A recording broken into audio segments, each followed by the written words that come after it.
has kind of as an issue in front of us is OPEB liability. And this goes back a long time. I won't steal the thunder from our guest speaker, but this is an issue that our district has in front of us that we need to reconcile with and wrestle a little bit with to make the best decisions we can and keep impact for our taxpayers in the best we can as part of our long-term planning. So Karen and I have been talking a lot about this, and we thought it would be useful to invite some experts in to address the board about OPEB in general, Grand Rapids area schools issues in specific. We've been working with Emily Erickson from VIA, and she was ill, and so tag teamed with Mark Schulte to take over for her. Or take this for her. So with that, I'm going to hand it off to you, Mark. And if you want us to do introductions, we can. I'll just kind of hand the ball off to you. All right, thanks so much. And we do have Emily making a guest appearance, but she was very afraid her voice wouldn't last more than about 5-10 minutes. So I'm tag teaming in. She's having me jump on today, and I helped her put together the presentation that we prepared. So familiar with the district's OPEB liabilities and the information we wanted to share with you tonight. So I'm hoping that I'm able to share my screen and go through the proposal that way. And I just want to make sure that I've got the right one here.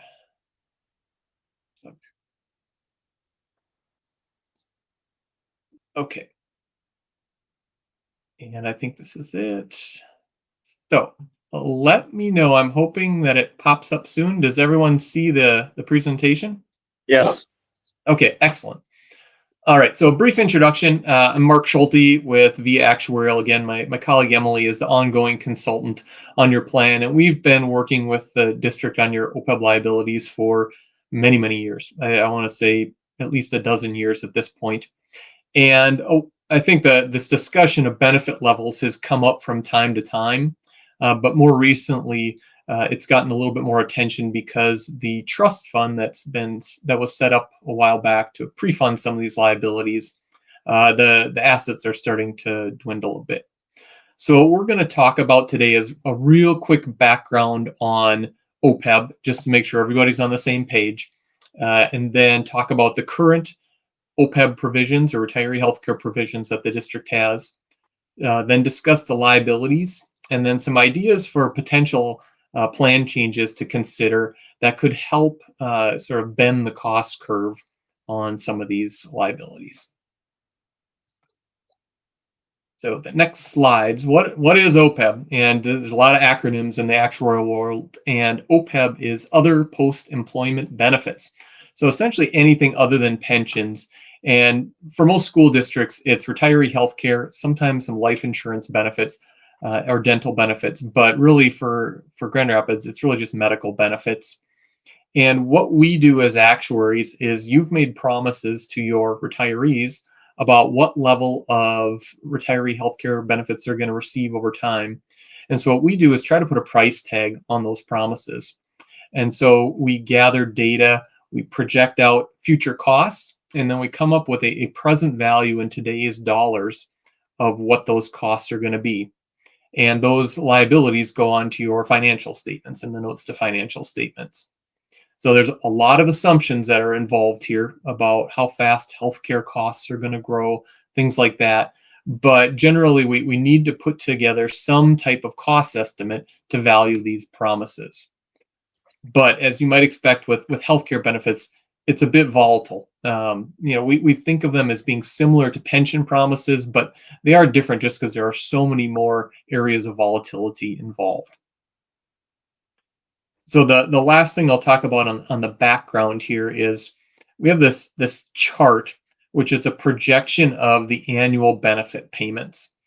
And they're split up into two pieces. And these are from the district's most recent actual evaluation.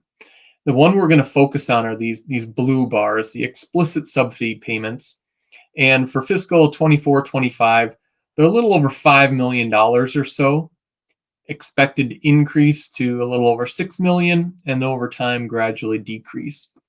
And those are essentially the annual payments for retiree healthcare. So any sort of premium subsidies that you're offering. The implicit subsidy payments, I'm not going to get into those. Those are really some accounting costs that you're required to show on your financials, but they don't necessarily relate to the cash out the door each year. So really the target we're looking at is these $5 to $6 million in annual costs that are attributable to retiree healthcare costs. And I'll put that out there. I'm pretty sure that's right in line with what you're currently spending. Would welcome any input or confirmation that we are spending about $5 million a year on these retiree healthcare costs. Yes. Okay. So the next step is what's causing these costs? And right now, the district has a self-insured medical plan. So all your active employees, retirees, you're essentially funding the costs of their retiree health care each year instead of sort of contracting with an insurance company for fixed premiums. So there's a bit of work involved with a self-insured medical plan. Medicare is the primary payer for post-65 retirees, and retirees are allowed to remain on the plan for life. So as you can imagine, if somebody retires, the medical benefits they have pre-65 is a pretty contained period, even if they retire early. But 65 and on is a very long time, and we call that having a liability tail, that the cost can go on for many, many decades. And that's usually with districts that offer lifetime healthcare benefits, where most of the cost is going to show up in those post-65 retiree liabilities. The retirees do contribute to the monthly rates, but there is a very heavy subsidy from the district. As noted here, many retirees have no contributions to the plan. However, these generous subsidies were sunset in most of the employee contracts several years ago. But again, because they're lifetime benefits, even though they were sunset, there's still a long time before even those old benefit liabilities are going to be satisfied. Any questions on the background information so far? Okay. So the current liabilities. As of June 30, 2024, our most recent measurements, the explicit subsidy liability is just under $100 million. And as we can see here, very little of that is attributable to pre-65 healthcare costs. Almost all of it is for the post-65 medical. And again, we're going to just sort of not talk much about this implicit subsidy. That's just a number that has to go on your financial statements because of the accounting rules. But it's really this part up here, this explicit subsidy liability for those premium subsidies, that is the important number. And so when we look at where there's potential cost savings, what immediately comes out is this post-65 liability, and asking ourselves, is there a way to either have a more efficient plan design or something that can sort of limit the growth of healthcare costs in the future? So those are the areas that we looked at it for some ideas of how could we potentially adjust healthcare costs so we can save on those $5 to $6 million of benefits per year. And one key factor is that all the benefits right now for retirees are tied to medical claims and expenses. And those can be very volatile and increase each year. So some of the options we're going to discuss tonight are a fixed contribution solution instead of just paying out actual medical claims costs each year. And on this page, it's just about a 10-year projection, is similar to those blue bars earlier, of the estimated retiree payments or subsidies that the district's paying for these retirees. And again, $5 to $6 million range. We expect them to go up for a number of years and gradually plateau, but they're going to stay there for a while. So what you need to do when you're looking for a solution, number one, is judge what sort of benefit is affordable on an annual basis. And maybe it is the current design, but it's how you're going to pay for it. if it's not going to be out of your general fund revenue, what sort of income sources might be available to you? Is this going to involve a levy in order to get some additional assets? Different ideas have been bandied around. We don't necessarily work with the funding side of where does the money come from, but we work with the plan design and measuring the effect of how you could potentially change the plan provisions to adjust costs. And we can do that according to whatever funding mechanisms and income you think might be available. And as mentioned earlier, I believe that the OPEB trust is projected to be depleted this year. Is that still correct, that there's about $5 million or so left in the trust? Less than that, October. Less than, okay. But, and also to confirm, is it true that in the past, though, that you've reimbursed yourself for the majority of retiree payments out of that trust in order to offset those costs? Correct. Okay, perfect. And I will say, too, I'll throw in a note here, that's exactly what the OPEB trust assets are for. So we have some clients who build up an OPEB trust, and then they're really afraid to touch it. Like they just keep paying benefits out of their general assets. And I understand that because you've built up this amount, but in the end, the purpose of OPEB trust assets is to spend them on OPEB to offset those costs. So whether you do it upfront or on the tail end, they're just different approaches to OPEB financing. So potential plan changes that we're going to talk about. The ones we're focusing on are ones that can provide immediate cost savings.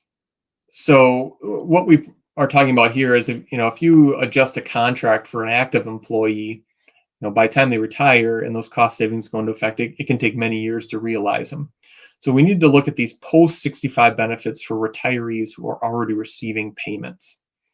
What are the options? Well, there's two that we focused on immediately.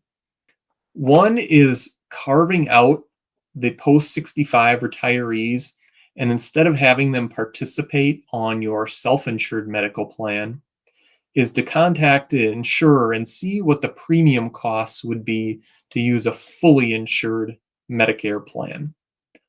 Oftentimes, we see that there can be cost savings with carving out this group into a fully insured plan.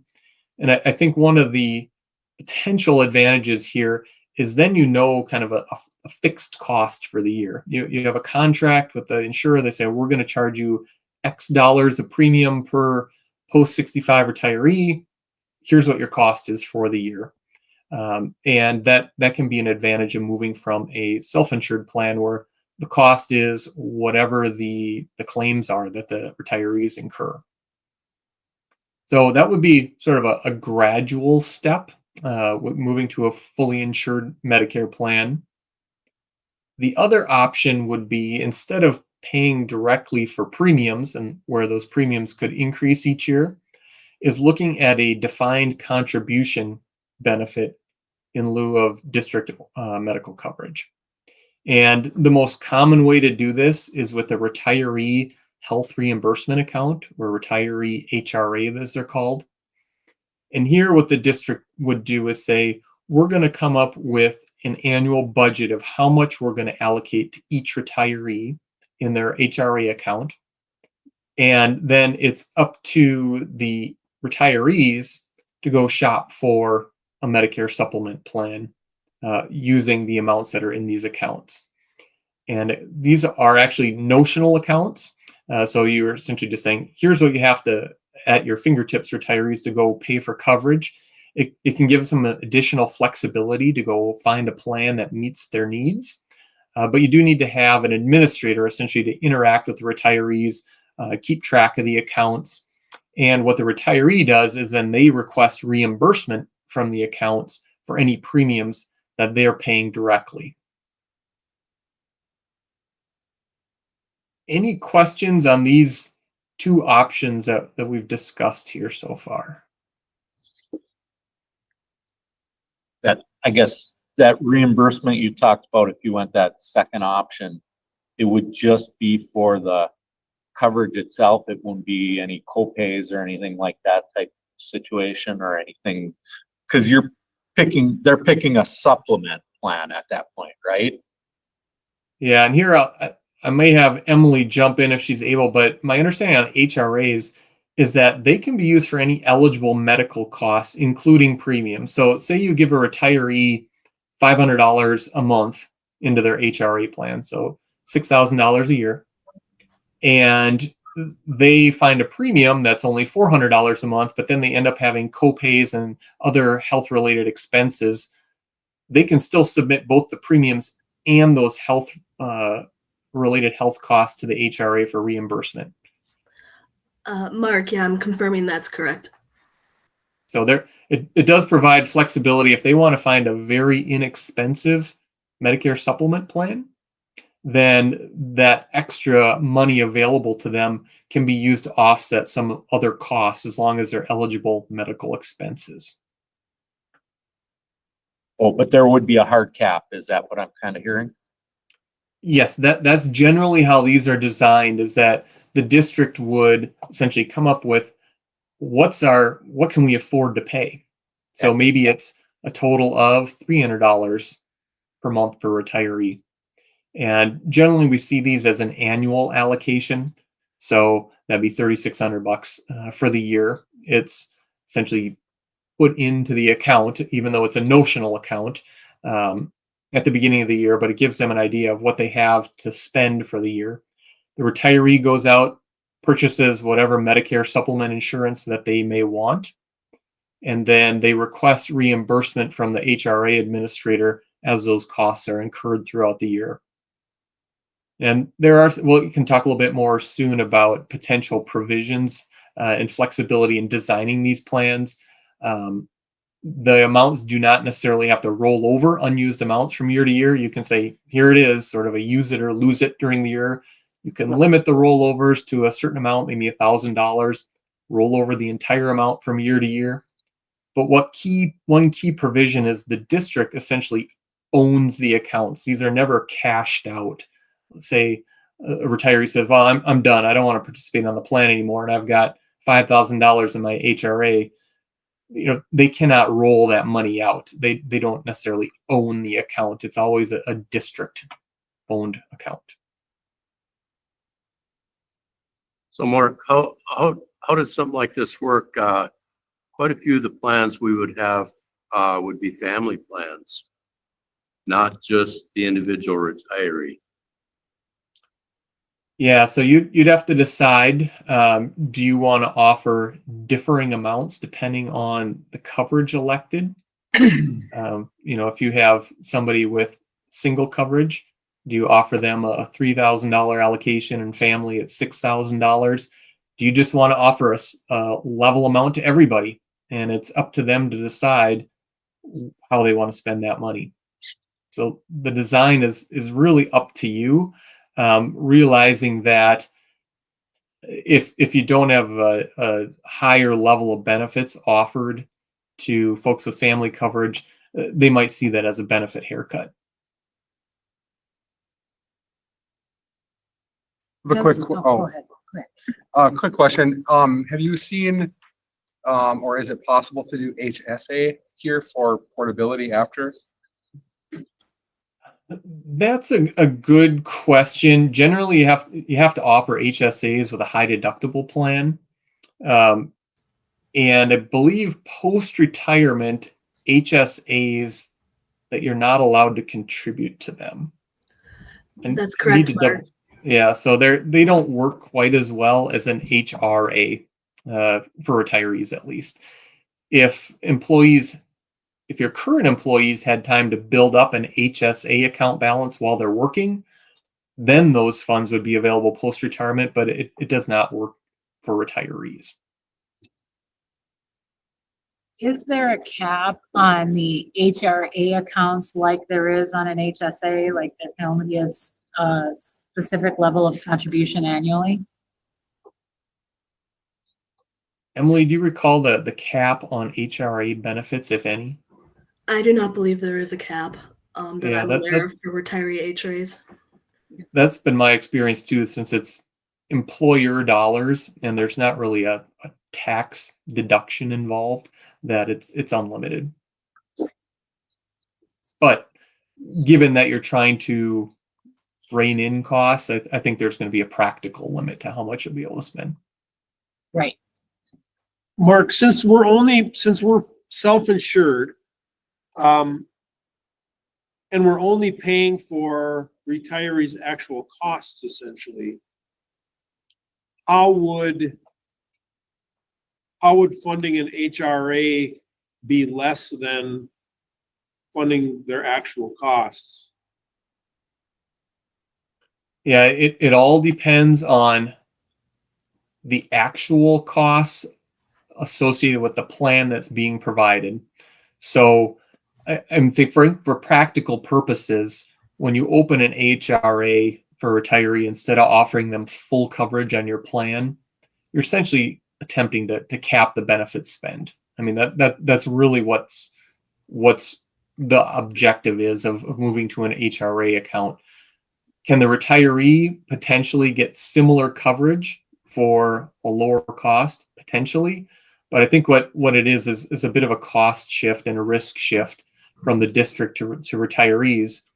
But that is a way to reduce the $5 to $6 million in costs that you're experiencing now. Emily, did you have other thoughts on that? I just wanted to jump in and say that my understanding is that the district is funding claims for retirees kind of preemptively, which a lot of times you do with a self-insured plan. You put funds into an account to pay claims in the future. And so they're using the trust to fund future claims, and they're setting these based on expectations. So even if claims are a little bit lower or higher, they're still funding at the same level and adjusting as needed each year.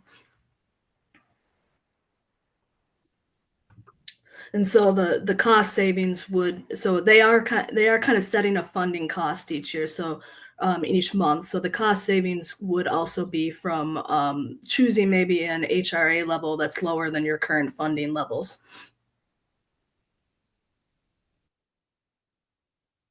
So we're paying 5 to 6 million in the next 10 years. That's our liability, right? How many retirees do we have that are on that? And like Mark brought up, is that just the retiree or is that also now their spouse? And does that somehow make that number change? Does it increase? And then Most of them will have families. Yeah. Sure. so then does that number increase because of that, or are we only looking at just the retiree and then not really factoring in anybody else that might be using that? The district is funding for both the retiree and the retiree spouses. So if they're covering a spouse, they're funding a larger portion. Which makes this unique, right? Because most places assumes the employees. Right. I mean, your whole family. Mark, what direction do you see other districts moving in as they look at other options? No, that's a good question. We definitely have other clients that have explored this idea and have a few who have moved to an HRA arrangement. I don't know. My experience is many are fully insured on the post-65 side. Emily, is that your experience too? That's correct. And I'll also mention that it's not entirely common to offer lifetime benefits for school districts. So there's a lot of people that are not in this current situation where they're having to reduce their post-65 costs. But you're right, Mark. Vast majority that do have a fully insured medical plan. So I'd say it's less common to have the retiree HRA accounts at this point, but there's definitely a growing interest just because of the cost predictability aspect of it. You know, at the beginning of the year, exactly how much you could potentially spend because you're essentially said per head count, we're going to give you this amount into your HRA account. And it's a way to bend that cost curve very quickly. Just because you've automatically reduced the annual cost, if you lower the subsidy enough. But it is a lowering of subsidy. So there's likely going to be some effects on what kind of benefits can be provided with those costs. The fully insured plan, kind of this option one, is a stepping stone, just that we generally see these can be more cost competitive than self-insuring the post 65 group. But the first step there is to talk to an insurer and broker and get a quote. That's a pretty easy thing to do. Thank you. Yep. Do we know how many people are on the plan? Retirees? 300? There's 379, but like Mark said, there's a lot of spouses. So we'll pay the family price for, a teacher or staff member, but we're also paying for their staff also, or their spouse, if their spouse was a staff. So our latest actuary report has 420 retirees taking medical coverage. 420. Yep, and I believe that's retirees and spouses. Yeah, let me just do Actually, that's retirees only. There are more spouses. I'd have to look here and see. Yeah, I think in probably the last report, Emily, there's a statistic there. I don't have it at my fingertips, but as far as the number of covered spouses or family coverage that are being valued for these retirees, but There's 420 retirees and then another almost 200 retiree spouses. yeah.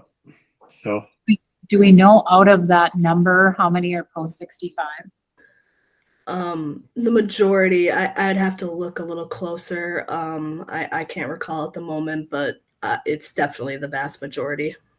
And are we passing that funding on to family members whose retiree may have passed on?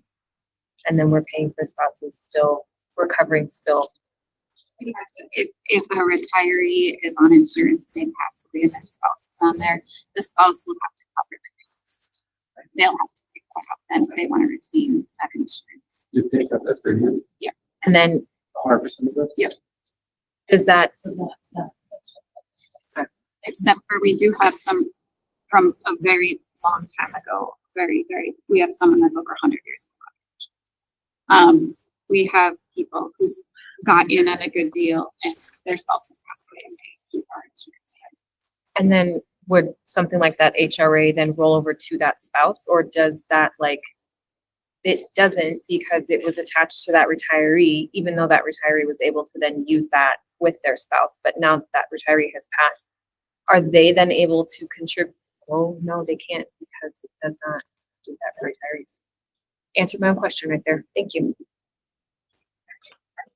yeah, just for a rough ballpark, so say we're going to use roughly 400 retirees and you give them $5,000 a year, that'd be a $2 million spend compared to your current $5 to $6 million.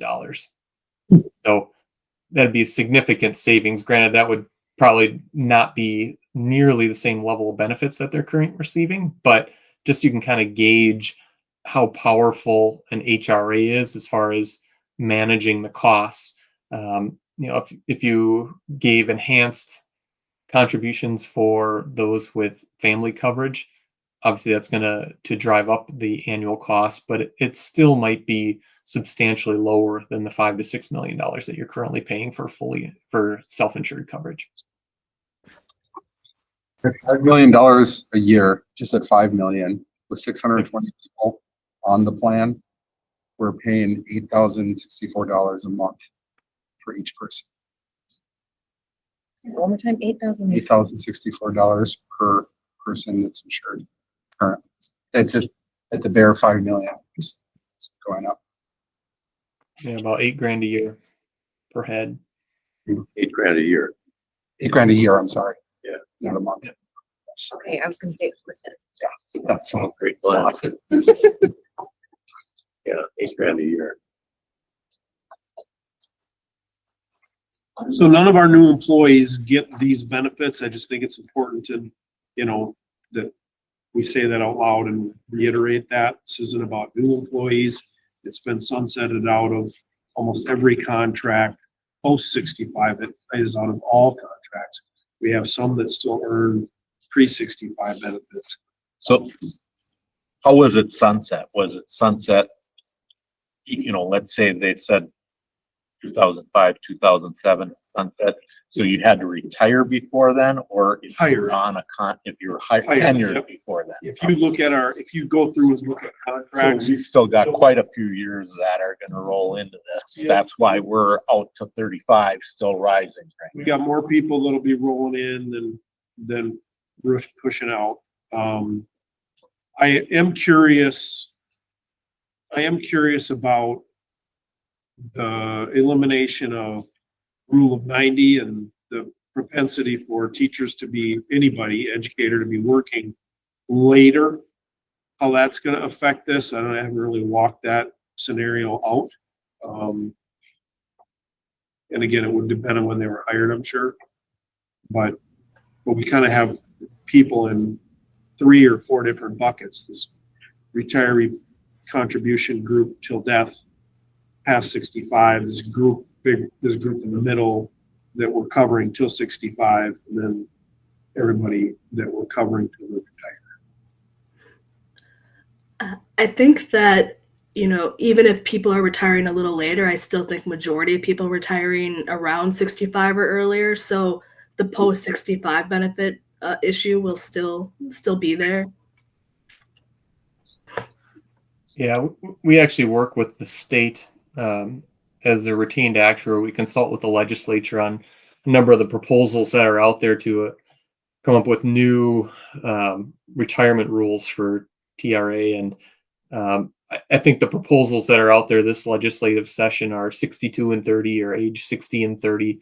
So they're much different than the old rule of 90 for pre-89 hires. And as Emily mentioned, even if they adopted them, it's a relatively short time period where they would have retired medical benefits pre-65 relative to post-65. We're talking 3 to 5 years versus decades post-65. That's really where the cost savings can be found. So Mark, just to clarify, a fully insured Medicare plan, would that be like, it would be paying Part C and D? You really have to go out and get a quote for the type of plan that you're looking for, as far as what sort of coverages they're going to be. I don't know, Emily, what you've seen in most of the fully insured plans. I've seen a mixture. So some will cover, it's called a Medicare Advantage plan that covers the Part C and D, and then some districts will offer a Medicare supplement plan, which is not a replacement for current Medicare, but it just supplements the costs, the gaps that Medicare doesn't pay. And some will offer both options to retirees to choose. Usually Medicare supplement plans are a little cheaper than Medicare Advantage plans, but not always. It really just depends on the plan design. So let me ask a question. If we're running out of funds, how are we going to pay for any of this if we run out of funds?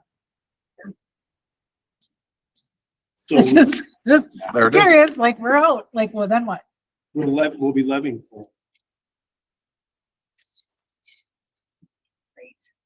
Do we have the authority to levy for that? So when the legislature created the window for districts to create trusts, districts had choices whether to essentially borrow a bunch of money, put it in the trust and make payments by levying, or pay as you go. Districts made those choices. So one of the things that we have discussed was whether trying to reinvigorate the idea of refunding the trust would be worth it, but money is it's more expensive to borrow money now. So we'd be paying interest on any money we'd earn would be outpaced by interest we'd be paying.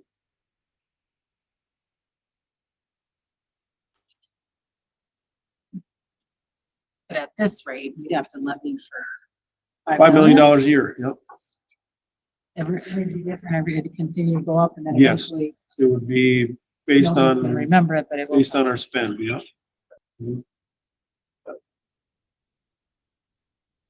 Put a pin in that one for a second.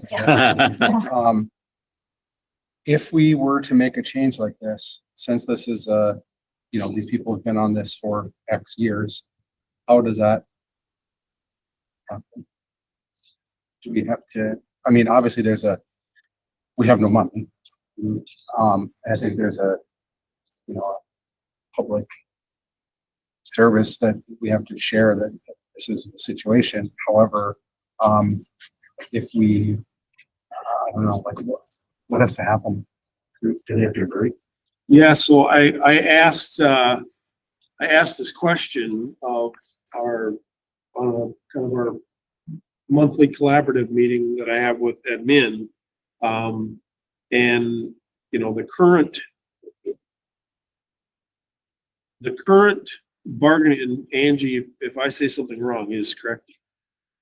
The current bargaining group for admin manages the contract. They bargain for the contract. So any change would have to go through the bargaining process. And there was a lawsuit not all that long ago about messing with retiree health benefits and our limited ability to unilaterally do that. So there would be a process to doing it. Did that court case land favorably on the district side on Retirees.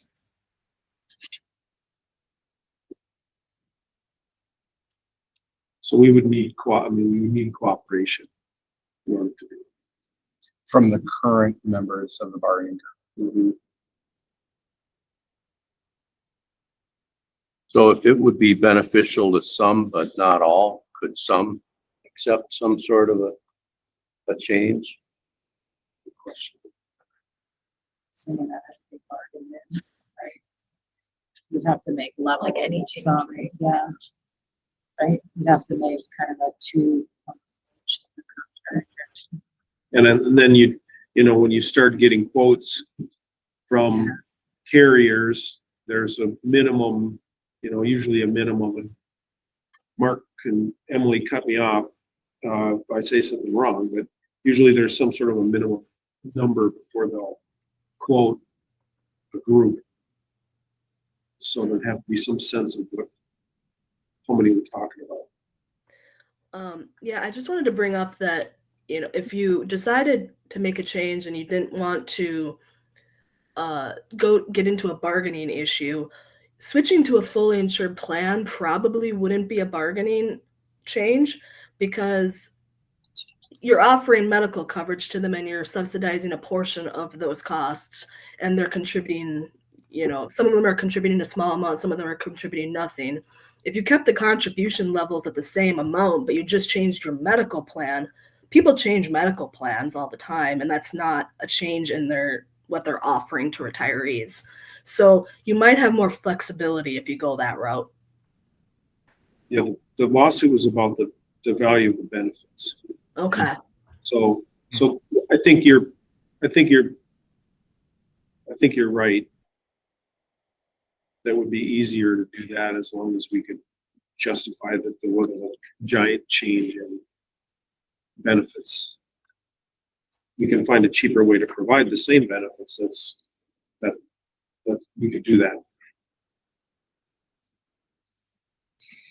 So, but not everybody within this group we're talking about would qualify for a Medicare plan.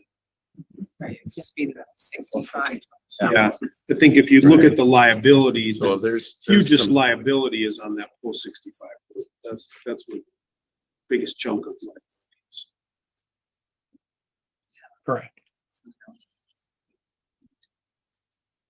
And if there are some post 65 retirees who are not eligible for Medicare, they could remain on the plan. I imagine that the vast majority are eligible for Medicare, so you would still realize quite a bit of savings there. Who would that be? Well, for example, I can throw myself in there. I have a spouse who's not 65. Sure. I have a child who's still eligible for family. And, I'm probably not alone in that group. There's probably quite a few. Sure. And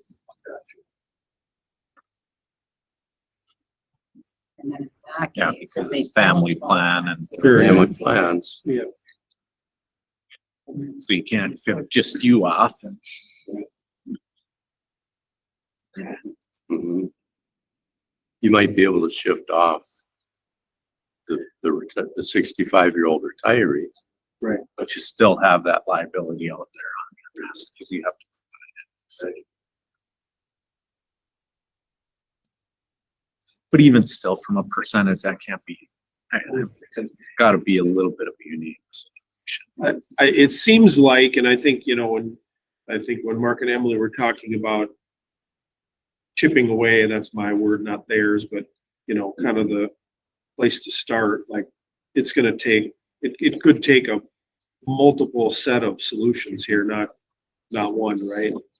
So the goal of tonight obviously wasn't to fix this or even to dive deep into, one of these particular options. There's still more research I think we have to do and data to gather, but it was really about getting this issue in front of you. Hearing from, company that we worked with for a while to talk about kind of build capacity. And then we've got some other meetings coming up. We have one with our insurance consultant on the books to talk through some of this. I've actually reached out to admin and said, hey, they have people that do insurance all day, every day at admin too. Do you have ideas? Because it's going to affect everyone, directly or indirectly. So like, what does the universe of ideas, solutions kind of look like? And once we have that, we can start narrowing in on a strategy. I mean, even though this isn't the majority, there's still quite a few school districts dealing with this, right? So. Yeah, there are. We, as a percentage, our liability makes up a significant portion of the entire state's liability, like a third of it. Yes. Yeah. Can we be done after this? So I think Kara, I think that data was from MDE. Like the max levy for retiree health was 14 million and ours is 5 million. So we're way out in front on this one. We're winning the race on this one. That's not. Is that just because of that premium plan and it took till 2007 to daylight? These plans were put into place to be competing with the mines, Yeah.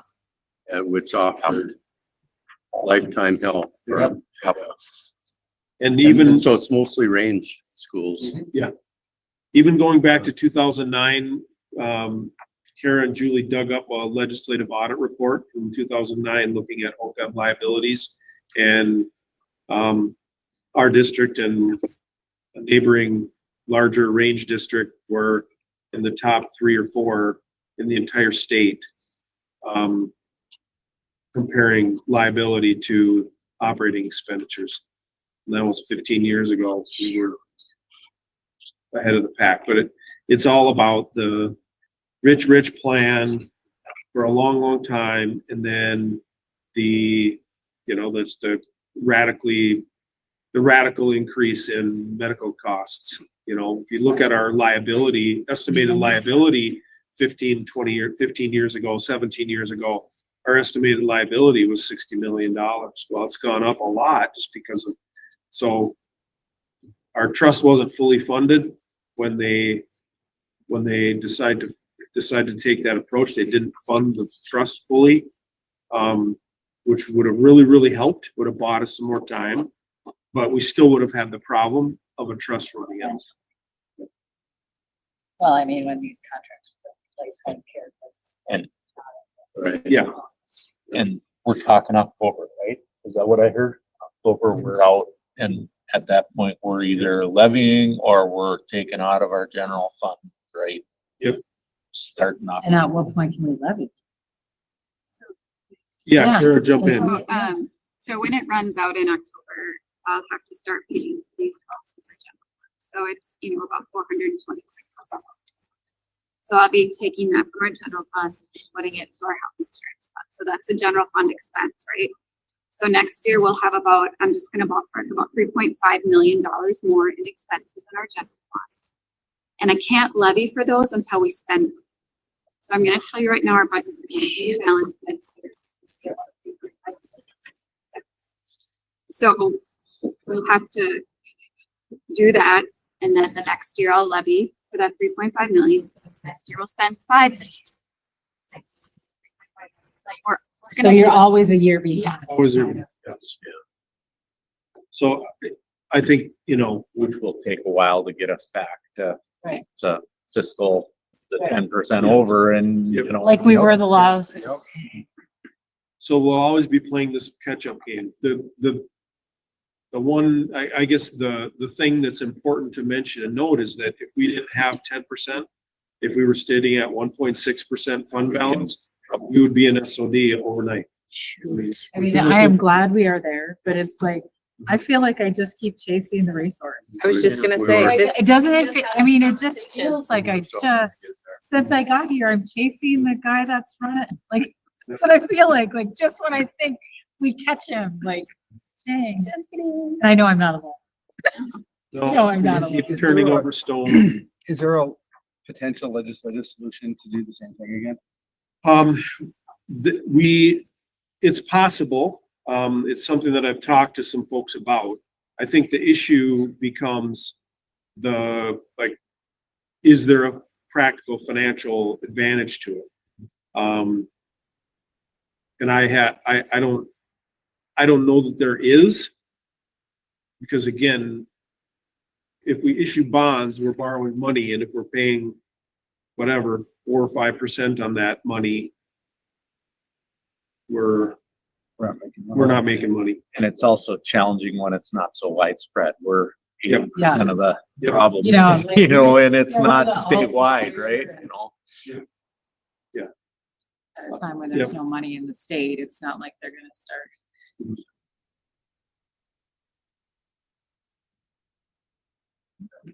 So, information is good.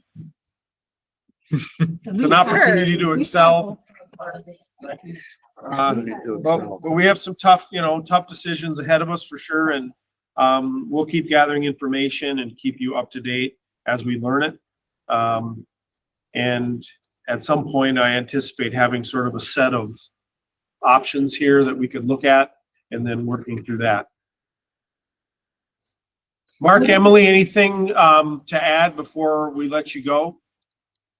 No, I think it's been a good discussion, and I've just been listening the past few minutes, and everything you've said is lines up anecdotally with what we hear and what we see with our school district clients in Minnesota, that generally up north along the range, there's a lot of these much higher legacy liabilities. Just they were put in place to attract and retain teachers back in the day, and the costs are still there.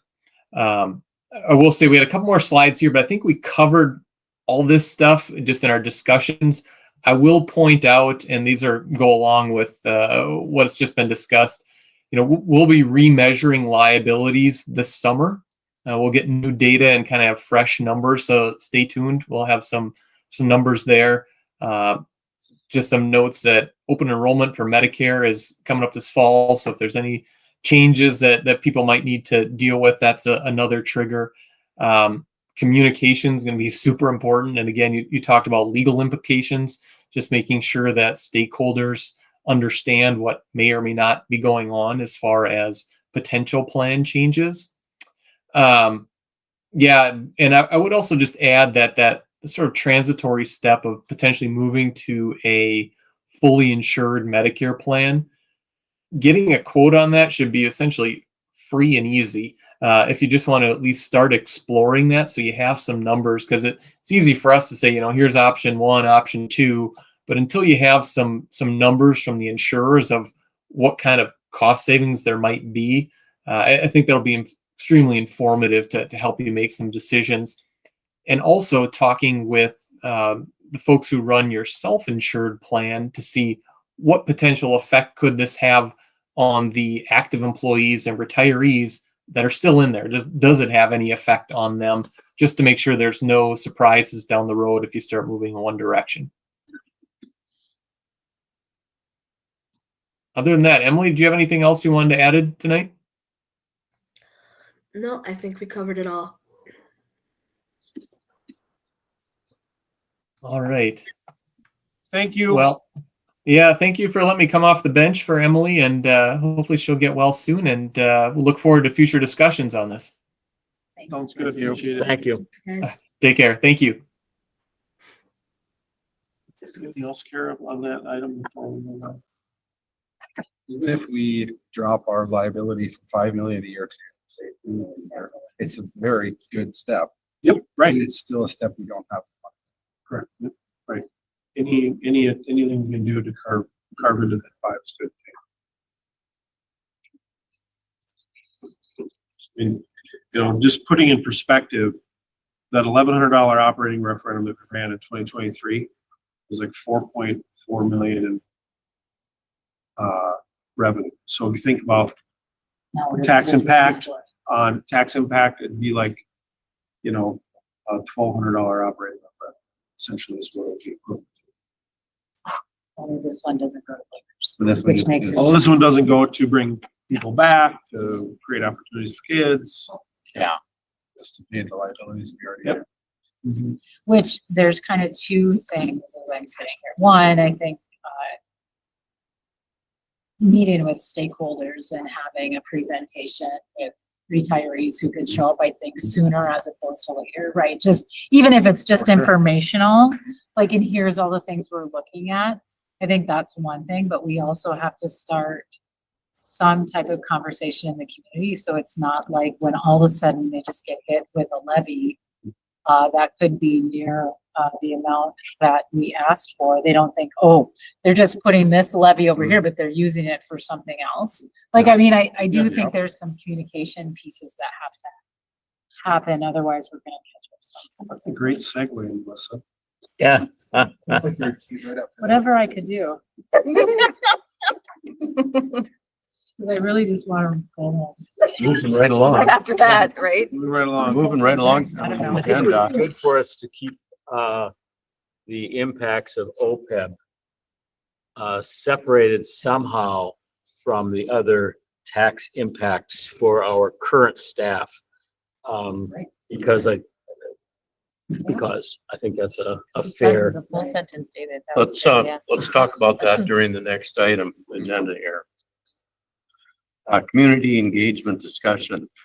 And Matt, you want to tee that up? Yeah, so this is a continuation of a discussion we had at a work session, or meeting a couple meetings ago, thinking about this fall, thinking about issues like this that we're up against, thinking about our need to generate some additional revenue, thinking about the need to find out what it is that our community wants us to do in situations like this, and, you know, what we continue to deal with.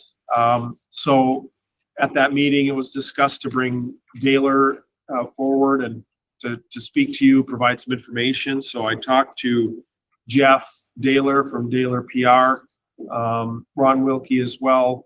And so invited them to come to just kind of talk about community engagement, input gathering. And I shared with them this situation we're in and the complexities that it creates, because regardless, we have to be talking about this publicly. You know, it's not something you want to sneak up on the community with. So anyway, Jeff, I see a big J there. Well, that's Julie. I don't know if Julie, Jeff on. Yes. Okay. All right. You should be able to see me here, Matt. There you are. Thanks for hanging in there. We went a little bit longer with that. I should have predicted that, but thank you for hanging in there. No worries. I have to say, beginning when I was a very young person, I began going to school board meetings in 1987. I was going to school board meetings when I was a communications director at Robbinsdale Schools. I've gone to lots of school board meetings since then, since Daler PR started doing business in 2011.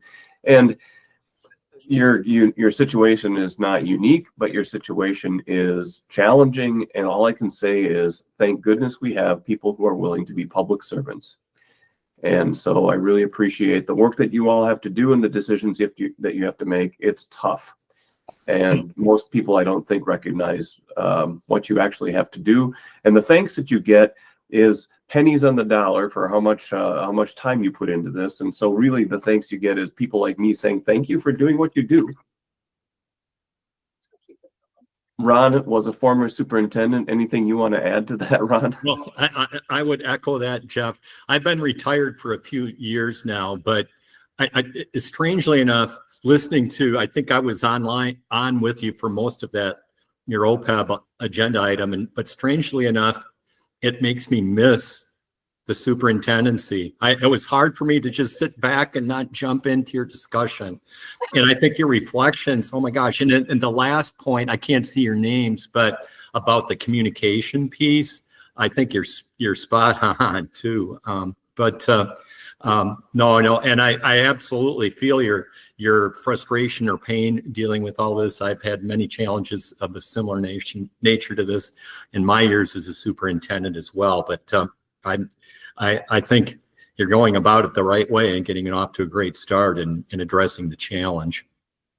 So I asked Jeff and Ron to come to talk through what working with them might look like as we embark on this, communicating about this issue and others, and gathering some information from the community about, what our next steps should be financially, especially. So I'll hand it to you, Jeff, if that's okay. Perfect. Thank you, Matt. I have a slideshow that I'll share in a moment, but I'll just start by saying that these challenges it's critical to be transparent about them.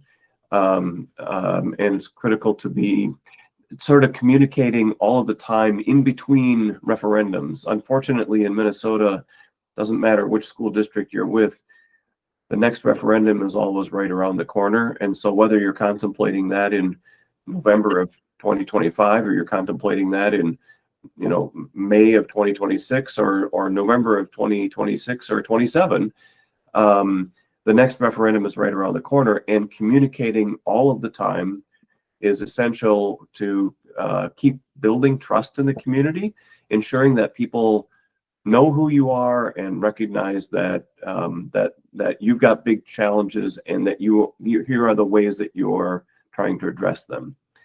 And so from the community engagement standpoint, we're going to kind of focus on that in this presentation in order to look at the big picture. Yes, you've got a revenue challenge and an expense challenge. How are you going to deal with that? But how does this benefit children? What is your why? And Ron is, by the way, beats that into my head all of the time, reminds me and reminds all of us that we're here to support children. And so, our hope is that any community engagement that you do results in supporting children in one way, shape, or form. So let me. I'm going to start first by, as I share my screen, telling you a little bit about who we are, who Daler PR is, and then we'll move more into what the community engagement looks like. And so let me pop the slideshow going here. Hopefully you can see.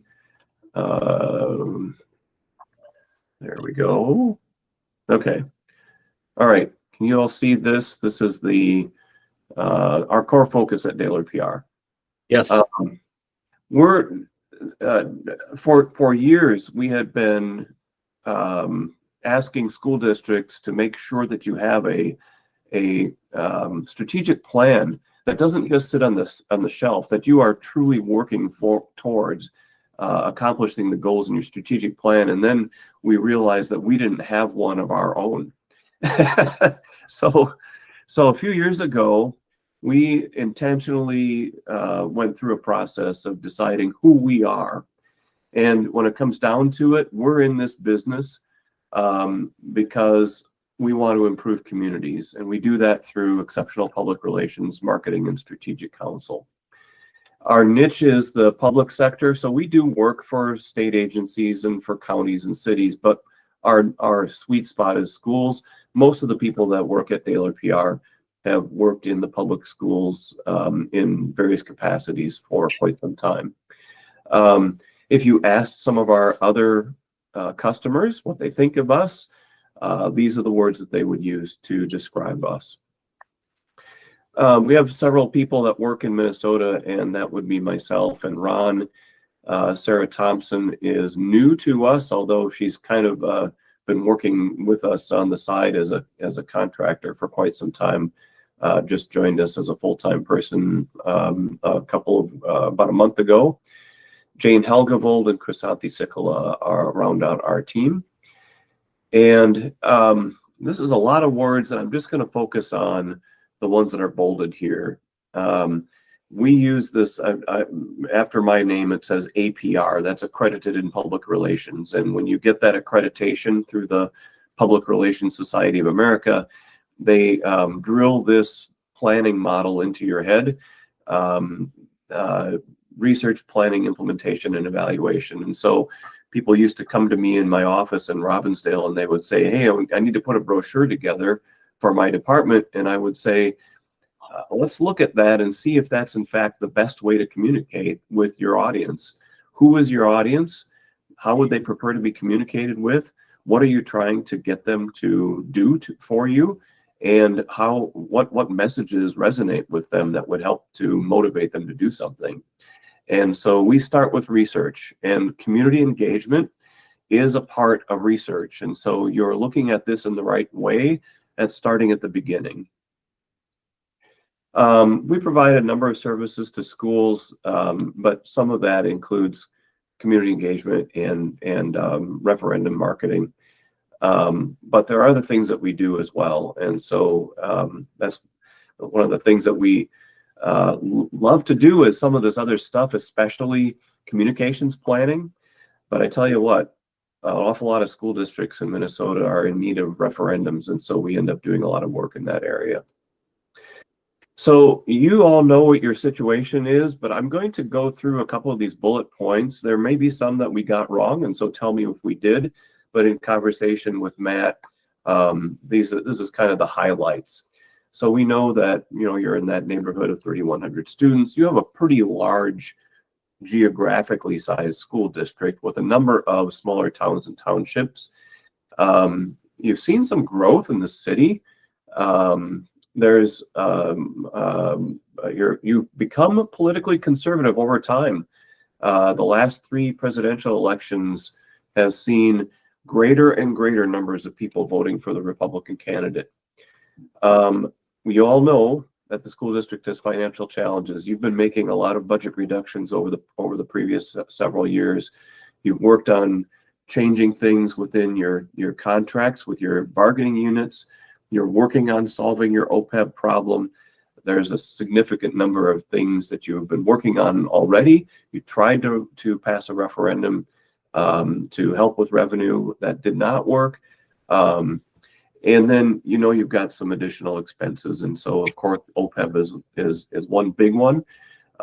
Most school districts are in the same boat as you in that costs are increasing at a rate greater than the state's aid helps you. The state aid is not keeping up with inflation. And so more budget reductions are on the horizon without any new revenue. The referendum history was in the neighborhood of 2015, I think it was, that there was a failed bond attempt, an approved bond in 2018, and then failing the operating levy and capital projects levy in 2023. An interesting thing is that your neighbor right up Highway 2 from you, Deer River, is also facing financial challenges. They're looking at the potential of a November referendum as well. And the question that we have, and this would be a unique thing, not something we've tried in other places, but is there some way that there is some synergy between Grand Rapids and Deer River, two neighboring districts that already have some collaboration going on, that have leaders of those districts that know each of the districts quite well? Is there some synergy there that that could help to address things in a broader way? And so that's a thing that we'll look at and as we move forward here in this presentation. So what does community engagement look like, and what are we trying to accomplish? So there's a number of sort of high level goals that we would want to accomplish here, and the first is to make sure that especially key opinion leaders, community members in your district, those opinion leaders that you would consider maybe are elected officials, but could also be clergy or even barbers, but bankers or business leaders, Chamber of Commerce leaders, presidents of the Kiwanis or Rotary clubs. Who are those opinion leaders, and do they know what your situation is? And oftentimes, school district leadership is responsible for that kind of ongoing, not just sort of communications, but developing deep community relationships. And so is there a connection with folks in the community, and do they recognize what your challenges are? And if they don't, how can we educate them? We want for the community to recognize the overview of the situation, at least know the key bullet points. And then we also want to get opinions and advice from stakeholder groups. And so who are these people? Well, they're the naturals that you would expect. You would want to make sure that your staff, each of the different bargaining groups, recognizes what the situation is, and that they have an opportunity to provide their own advice on what you might do to move forward. So employee groups, parents of your and family members of your current students, any other stakeholder groups that are important to the community. And so sometimes we would want to go search out booster clubs or PTOs or folks that are subsets of your parent group. And so what do we want to know? What do we hope to learn from everyone in the community? We want to know how people receive information and how they prefer to receive information, which is sometimes different. And are you reaching people with your current communications as they are now? We'd want to know more about the community's opinion of the quality of the education that's provided by the school district, and the quality how do people feel about how well the district is managed? We want to know more about how community members would prioritize different areas of public education. Do people like language immersion? Do they like career and tech ed? Would they prefer to see more investment in the arts? One of your challenges, of course, is, and this happens so many times, school districts that are looking to look to raise revenue when it comes to an operating levy are typically just trying to preserve what they have now. It makes it very challenging to say, here's what we're going to spend referendum revenue on. And so we want to know what the priorities are so that we can, two things. One, consider whether or not we can afford to bump up investment in some areas that community members would prefer that we spend dollars on. And two, to use that in our messaging to say that these are important areas to us. We would, and they are to you, and we want to focus on those areas. Recognizing how challenging that is when you're just trying to basically keep the wheels on the bus at this point. We want to know whether or not people are aware of the potential for another referendum and whether or not they would support such a thing. And if so, how much could they afford? And this is another of the big challenges that all school districts and school boards face, which is the number that you need quite often is not the same number as what people say they can afford. And the challenge that you face is making a decision on which to choose, and whether or not you say, we need what we need, so we're going to ask for that, and taking a risk that you might not pass that referendum, or choosing to take what you think you can get and leaving what we need to another day. Once you pass a referendum, that doesn't mean you can't go to do another one 5, 6, 8 years down the road again. We don't like to do that, but it sometimes is what we have to do. The engagement strategies that we would recommend are these. And one of the things that, and we'll talk about timeline here in a moment, but we still have a month and a couple of weeks of school, maybe about a month of school left, let's just call it. That's not a lot of time, but there is still some time to meet with staff and to meet with parents before they kind of sign off and go into summer mode, and it's difficult to connect with them. And so we would really encourage some things get done right away in the month of May, and knowing how crazy it gets towards the end of the month of May, really at the beginning of the month of May, which is a tight timeline. I know that that's only a half a month from now. The first thing on the list is a public opinion survey. I know that you've done a survey in the past. There's one sure way of gauging exactly how your entire community feels within a margin of error of about 5%, and that is to do what we would call a statistically valid scientific survey, which typically is a telephone survey. There are other options, but this is the one that gives you the best understanding of how your community feels as a whole. And it's an expensive thing to do, but it's an incredible investment. What it gets you is information that allows for you as a school board to make a decision on ballot questions if you choose to go that way. You may choose, based on the public opinion survey, to not run a referendum at all, at least this year.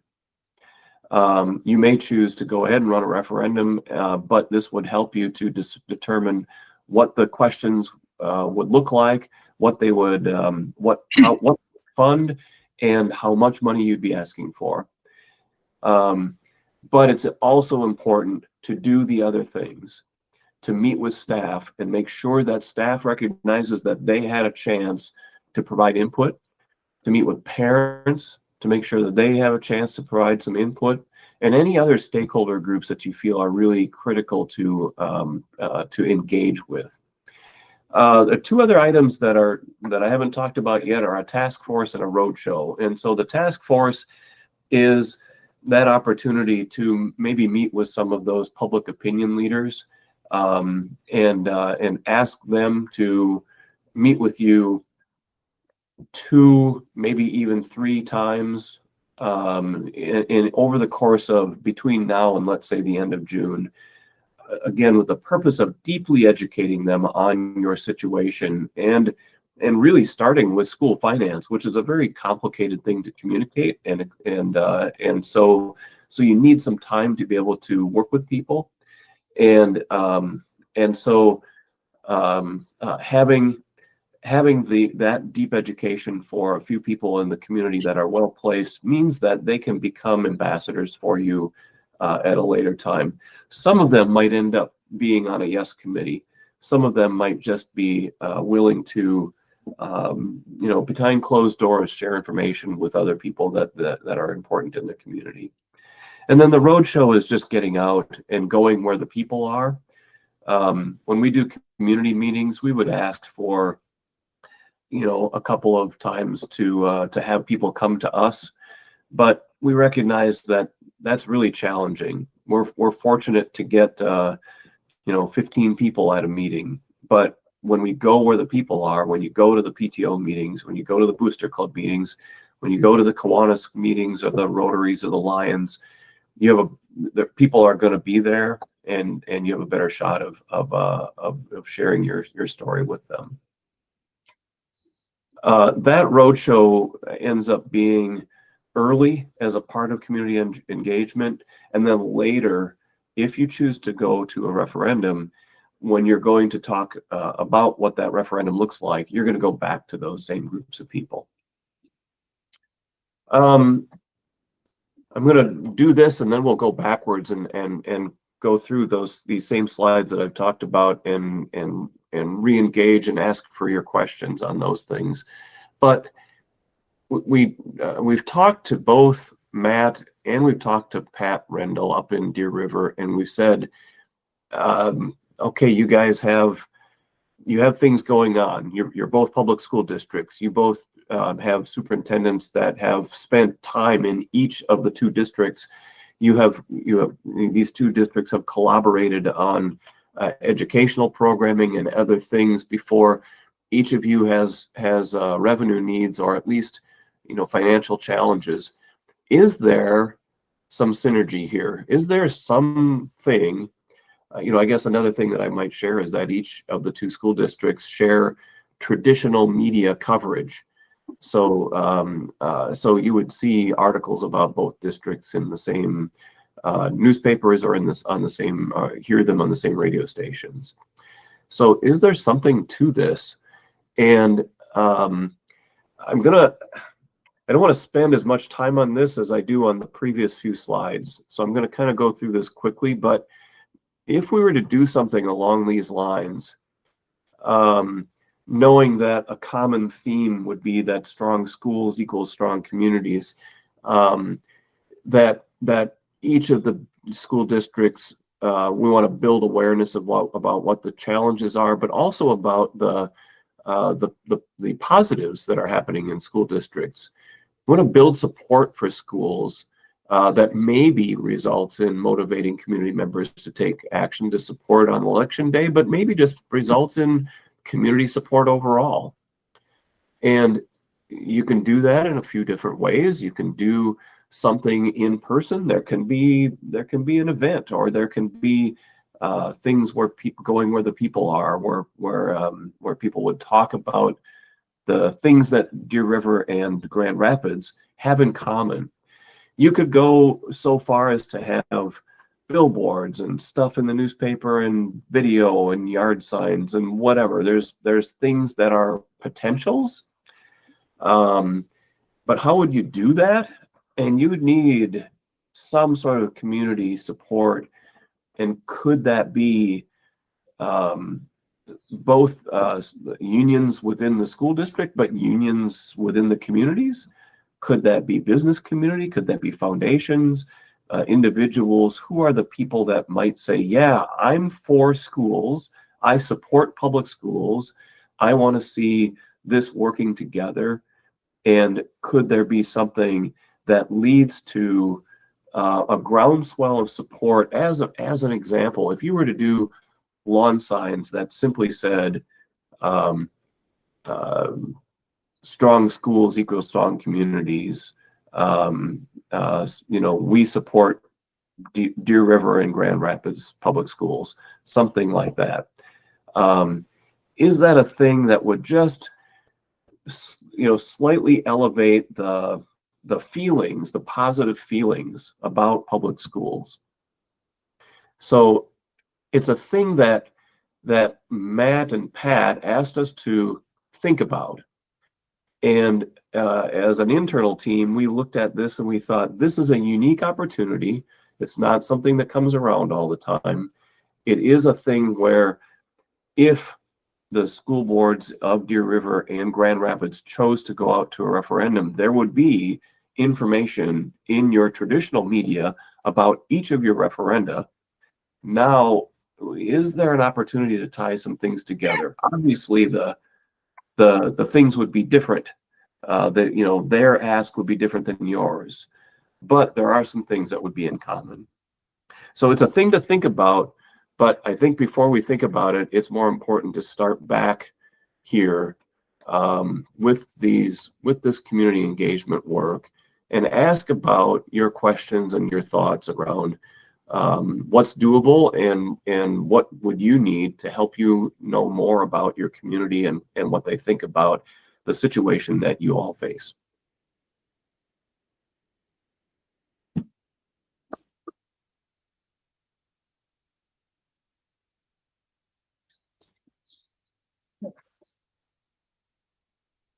Questions for Jeff? Discussion. I think these are some points that we brought up in the past workshops that we've had, as far as just brainstorming and what that looks like and where we would need to go. And Melissa had brought up a couple of points, and one of them was like making sure that we do have all of the open communication, that we ourselves are part of that communication, not just assembling task forces, but that we as the board members are a part of open forums or social media outlets, or, you know, coffee groups, radio, ICTV, door knocking even. If that was even, you know, options that are available to us, and even just discussing deeply educate key community members / opinion leaders.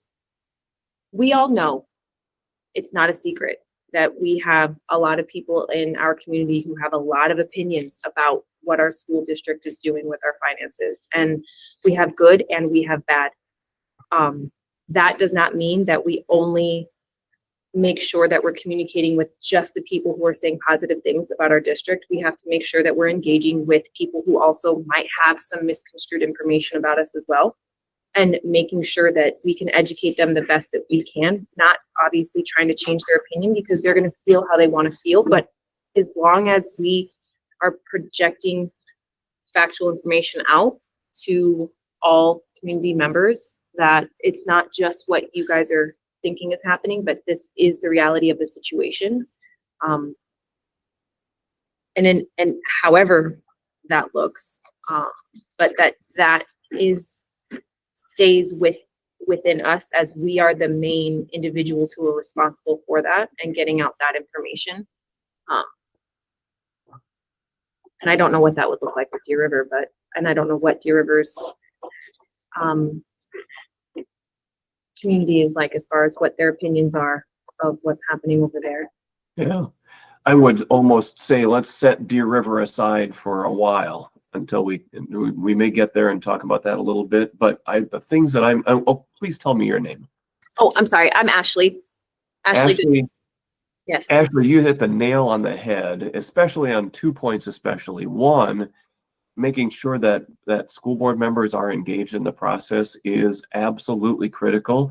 One, if you decide to go for a referendum, you don't want this to be the superintendent's referendum. This is a board, and hopefully this is a unanimous board that says this is what we as your elected officials feel is in the best interest of this school district and our students. And so having that board engagement is absolutely critical.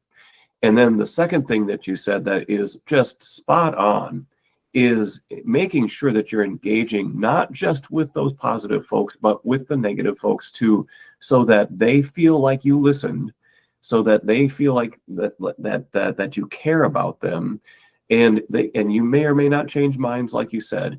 But if you don't take the time to listen to what they have to say, they will criticize you for that.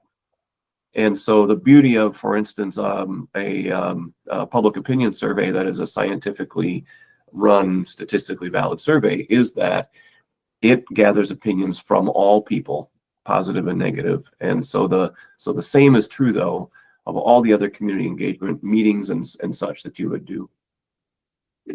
Jeff, I'd completely agree with Ashley, with your point. I would say, given the circumstances in Grand Rapids, this is an all hands on deck situation here. And It sounds like the board is recognizing the need for you all to get out there and own this.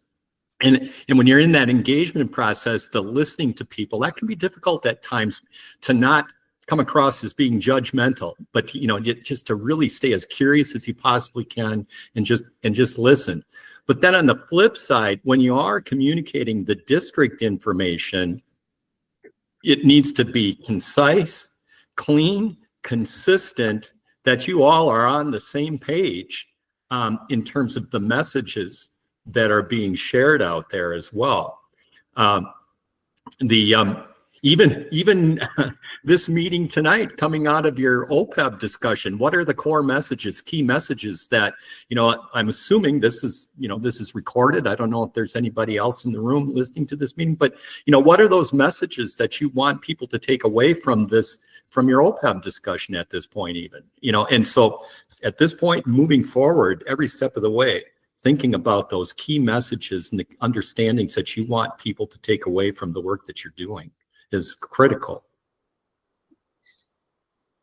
Jeff, did you mention timeline with the survey? Yeah. So I'm glad you brought that up because I did not. I was gonna. In fact, I have a slide on timeline, and I'll just zip forward to that. Okay, so starting with 1 year prior to a referendum, if you chose to go in November, obviously it's too late for that. However, it's not too late for that. Some of these things Matt has been telling us you've been doing all along. And so that's a good thing, building relationships, sharing success stories, increasing your presence in the community. I would, if I was to look for a November referendum, I would want to go into the field with a survey in May, and it does take some time to put the survey questions together and all of that, and so it might not go until the end of May, and that's probably still okay. You'll still get results in time if you were to have a workshop in late June. You'd have the results then, and it would still give you the opportunity to be able to have the information to make a decision sometime in July, if that's when you were to make a decision moving forward. It would be something I would move forward on pretty quickly, though. The building of the survey especially, but actually to allow for some time to get some of the other engagement work that Jeff is talking about here wouldn't be a bad thing to have that out there in advance of the survey itself. So that survey isn't coming out of the blue for some people. Sure. Yep. All right, so I might be a little bit of a wet blanket. Surveys, this would be like the third one we've done in 4 years, something like that. We have an economy that's in the tank. We have over 800 people locally who are going to or are currently being laid off in our region. And we know that we have to increase the levy regardless. So I, for one, would say, no, I wouldn't run a referendum because nobody can afford it. And I don't think we can do this alone. We tried, so the board and staff tried last time for a referendum and it failed miserably. And the only time we've ever had anything pass here is when it's been led by a community group. Not that staff and board weren't engaged, but if it didn't kind of come from a groundswell of community people, it fails.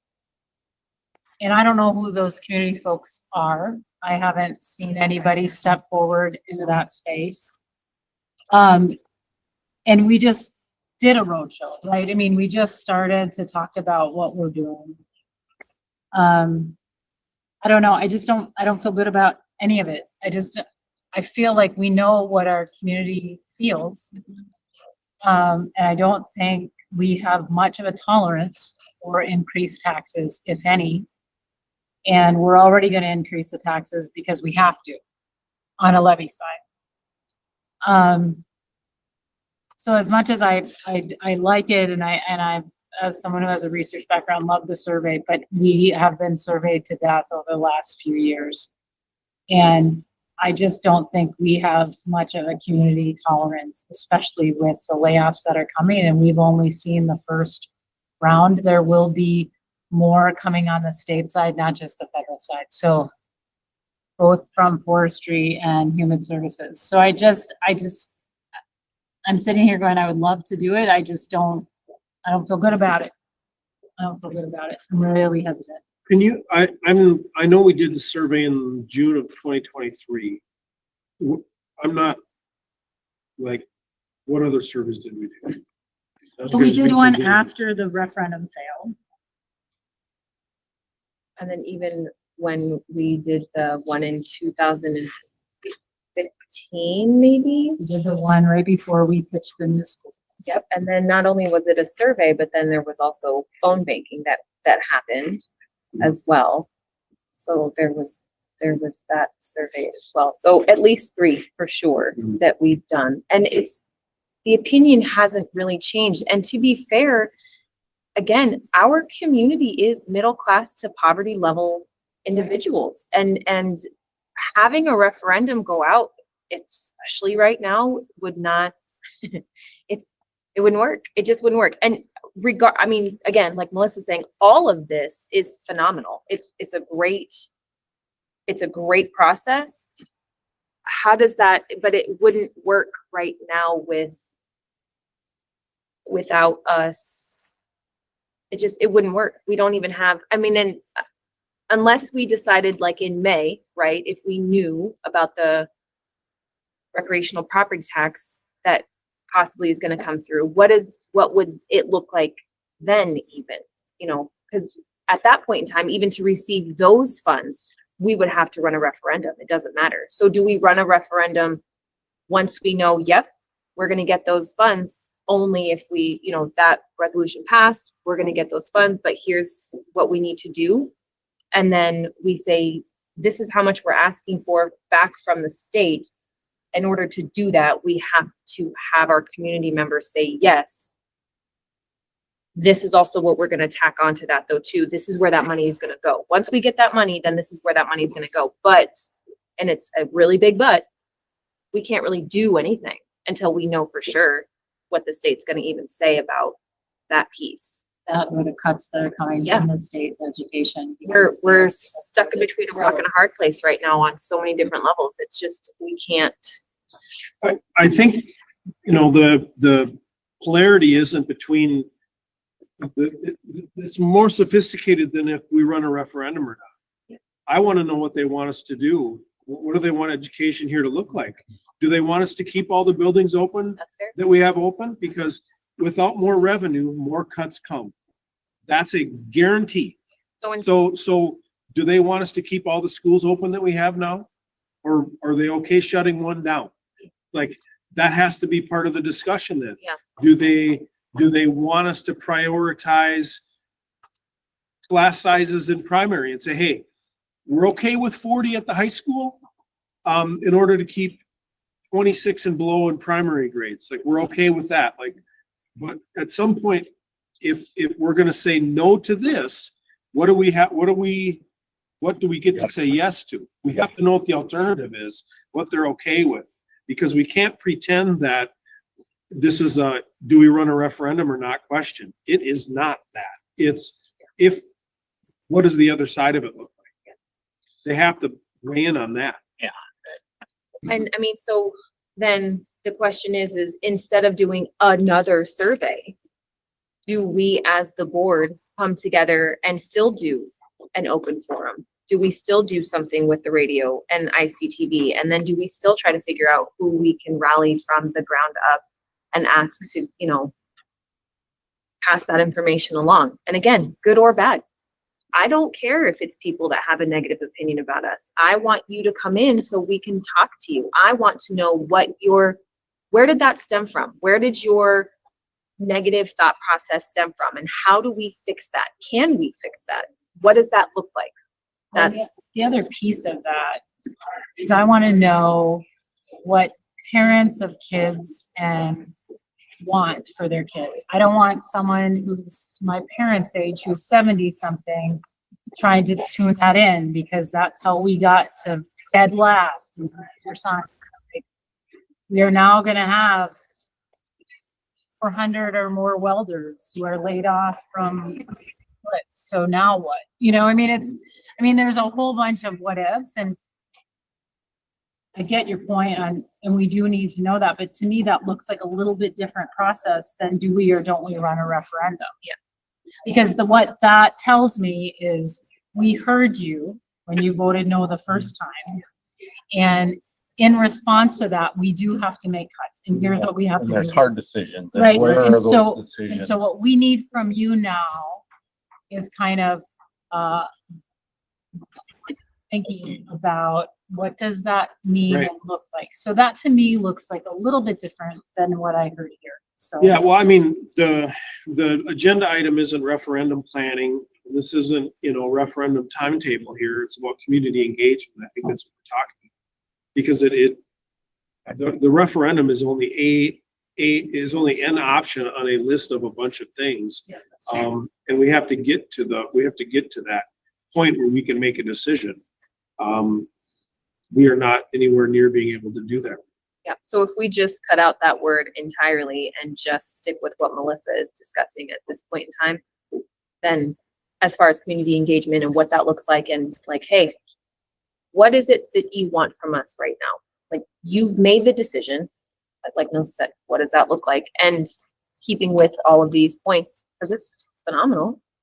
But that doesn't mean, now that we know what you're looking for, that doesn't mean that we're gonna turn right around and try to take your money for it. That's not what that looks like at this point in time, because we can't do that. So, And your point is really good about our parents. Yeah. Right.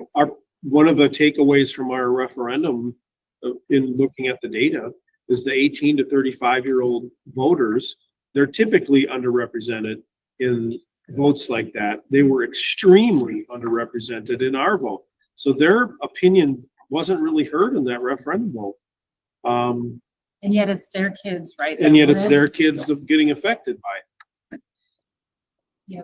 What do they want for their kids? I mean, And- and maybe I, that's as a different. superintendent, after, going through cuts for 6 years, we're gonna have to know these kinds of things, because there just aren't a lot of chipping away at things that we can do anymore.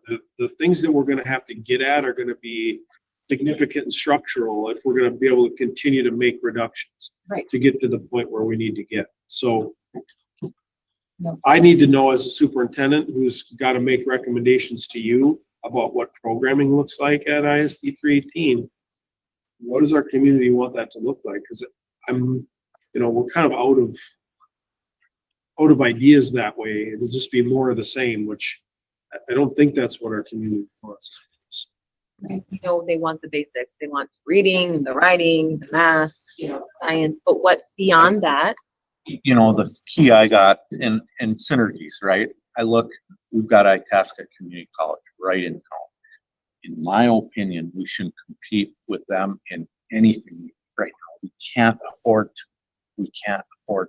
If there's a program they have and there's a way we can send a kid over there for 1 hour, even if it's a day. And I'm just throwing stuff out. I'm not saying that I know and understand all the intricacies of that.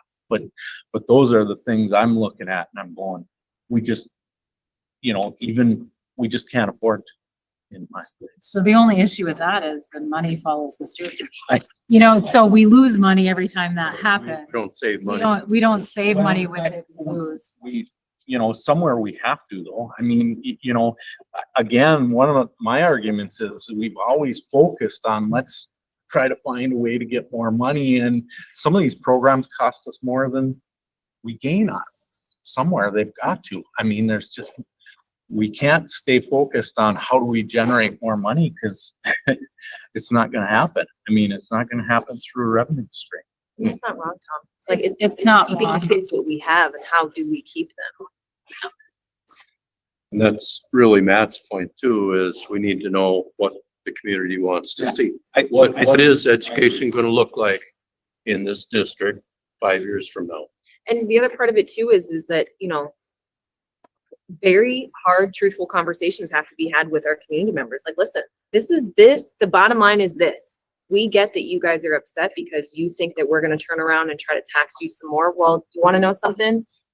We're gonna have to keep cutting because we don't have the money to continue on in the fashion in which we are continuing. It just isn't gonna work. So help us help you. What does that mean? How do we do that? There's just no, we keep gently nudging our community. We're very polite and we're very calm, and that's okay. We can do that, but we also need to be very blunt, I think, at this point in time, which I feel like when we ran the referendum, it was more so, you know, like, oh, this is, and it was very truthful. It was very blunt. This is what we have the potential to lose if this doesn't go through, or this is what's going to happen if this doesn't happen. And so I think that it wasn't said as a parent of students in this district, right? I feel like it wasn't said enough. I don't think that it was given to us enough in letting us know, like, no, seriously, this is what we're about to lose. This is what's going to happen. As a parent of 4 kids, what do you want me to do to make sure that you're not losing out on any kind of educational value for your kids? What does that mean? I don't know how else to really communicate that to people. And I don't think our community believes yet. Yeah. We at this table have eliminated 80 positions. That's 80 people. Those are human beings that were here doing really good work, and we just didn't have money for them. Gone, cut $10 million. Gone. The community's response, you're just wasting money. We can vote this down, and you're gonna have to cut some more. Where are you gonna cut it?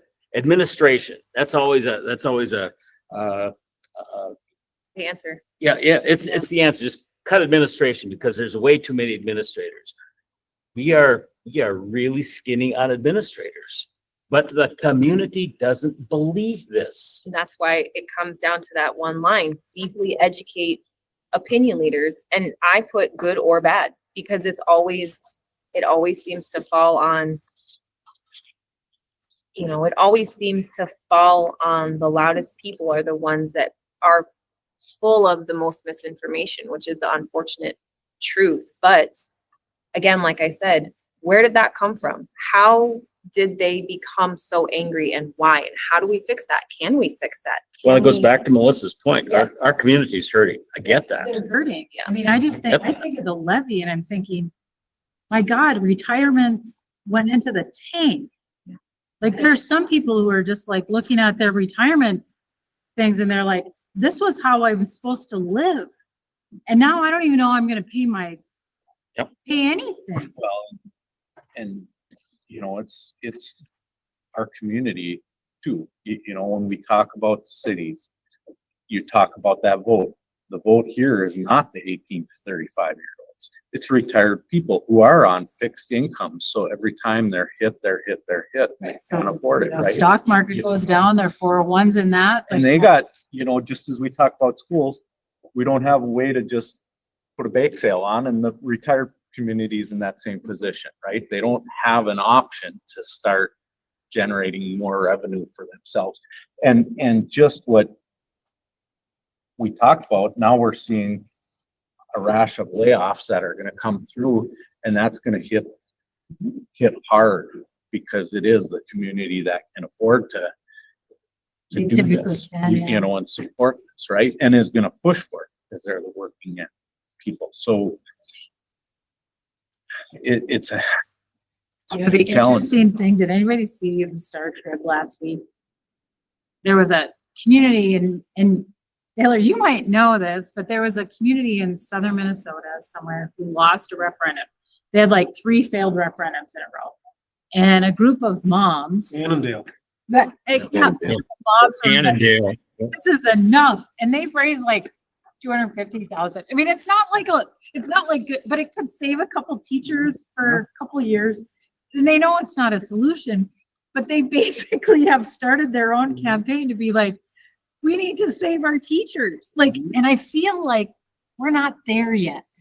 Like, we haven't seen that yet, but it has to come, or You know what it is too, though, Melissa? I think it's like, it's very situational though, too, because I feel like every time cuts happen, there's this very small window with our community where like we have to jump on that opportunity right when, like, this is awful, but right when cuts happen, the community says stuff, they react, but it's for a very short amount of time. And then they go back on to living their life, doing their day to day, right?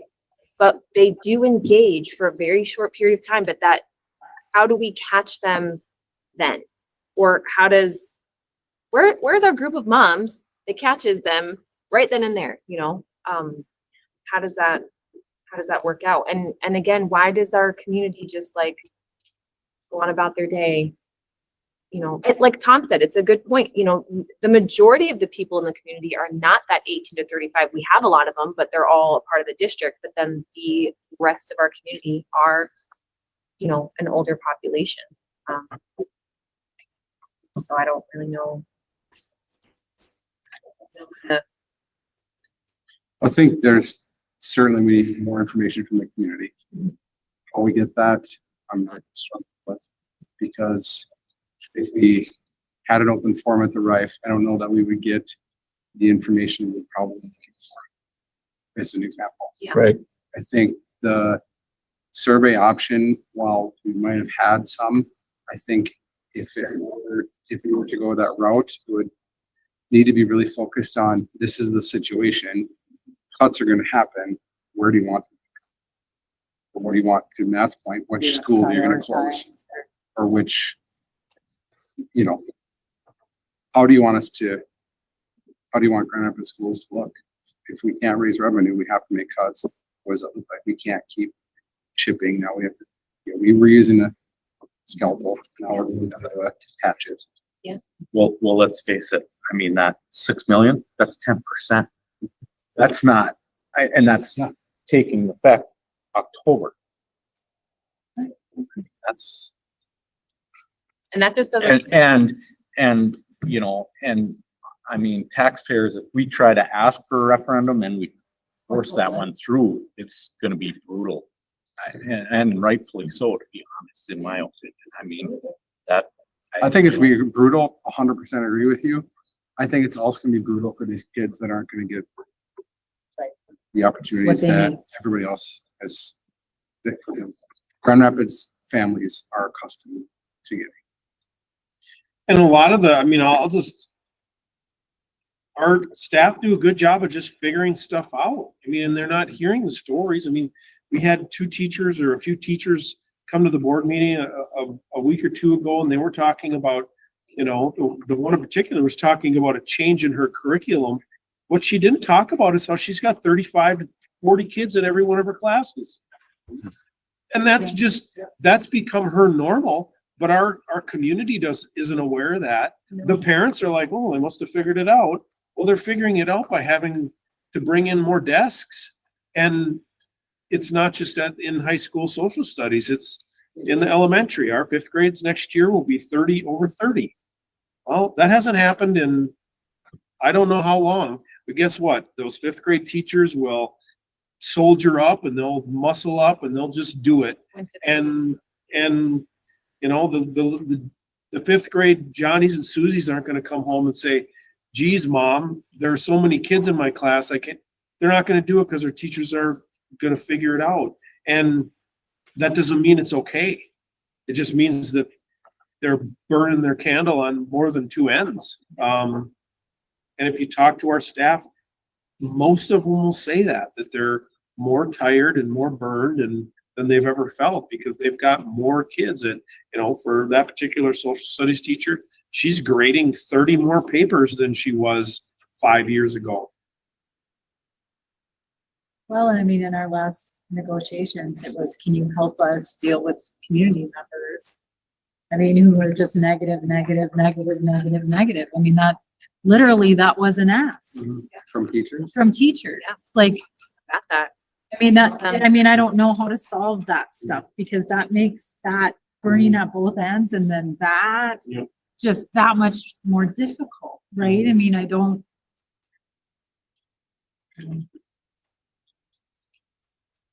think for us, that's walking a very fine line, because how do we engage appropriately with that kind of language?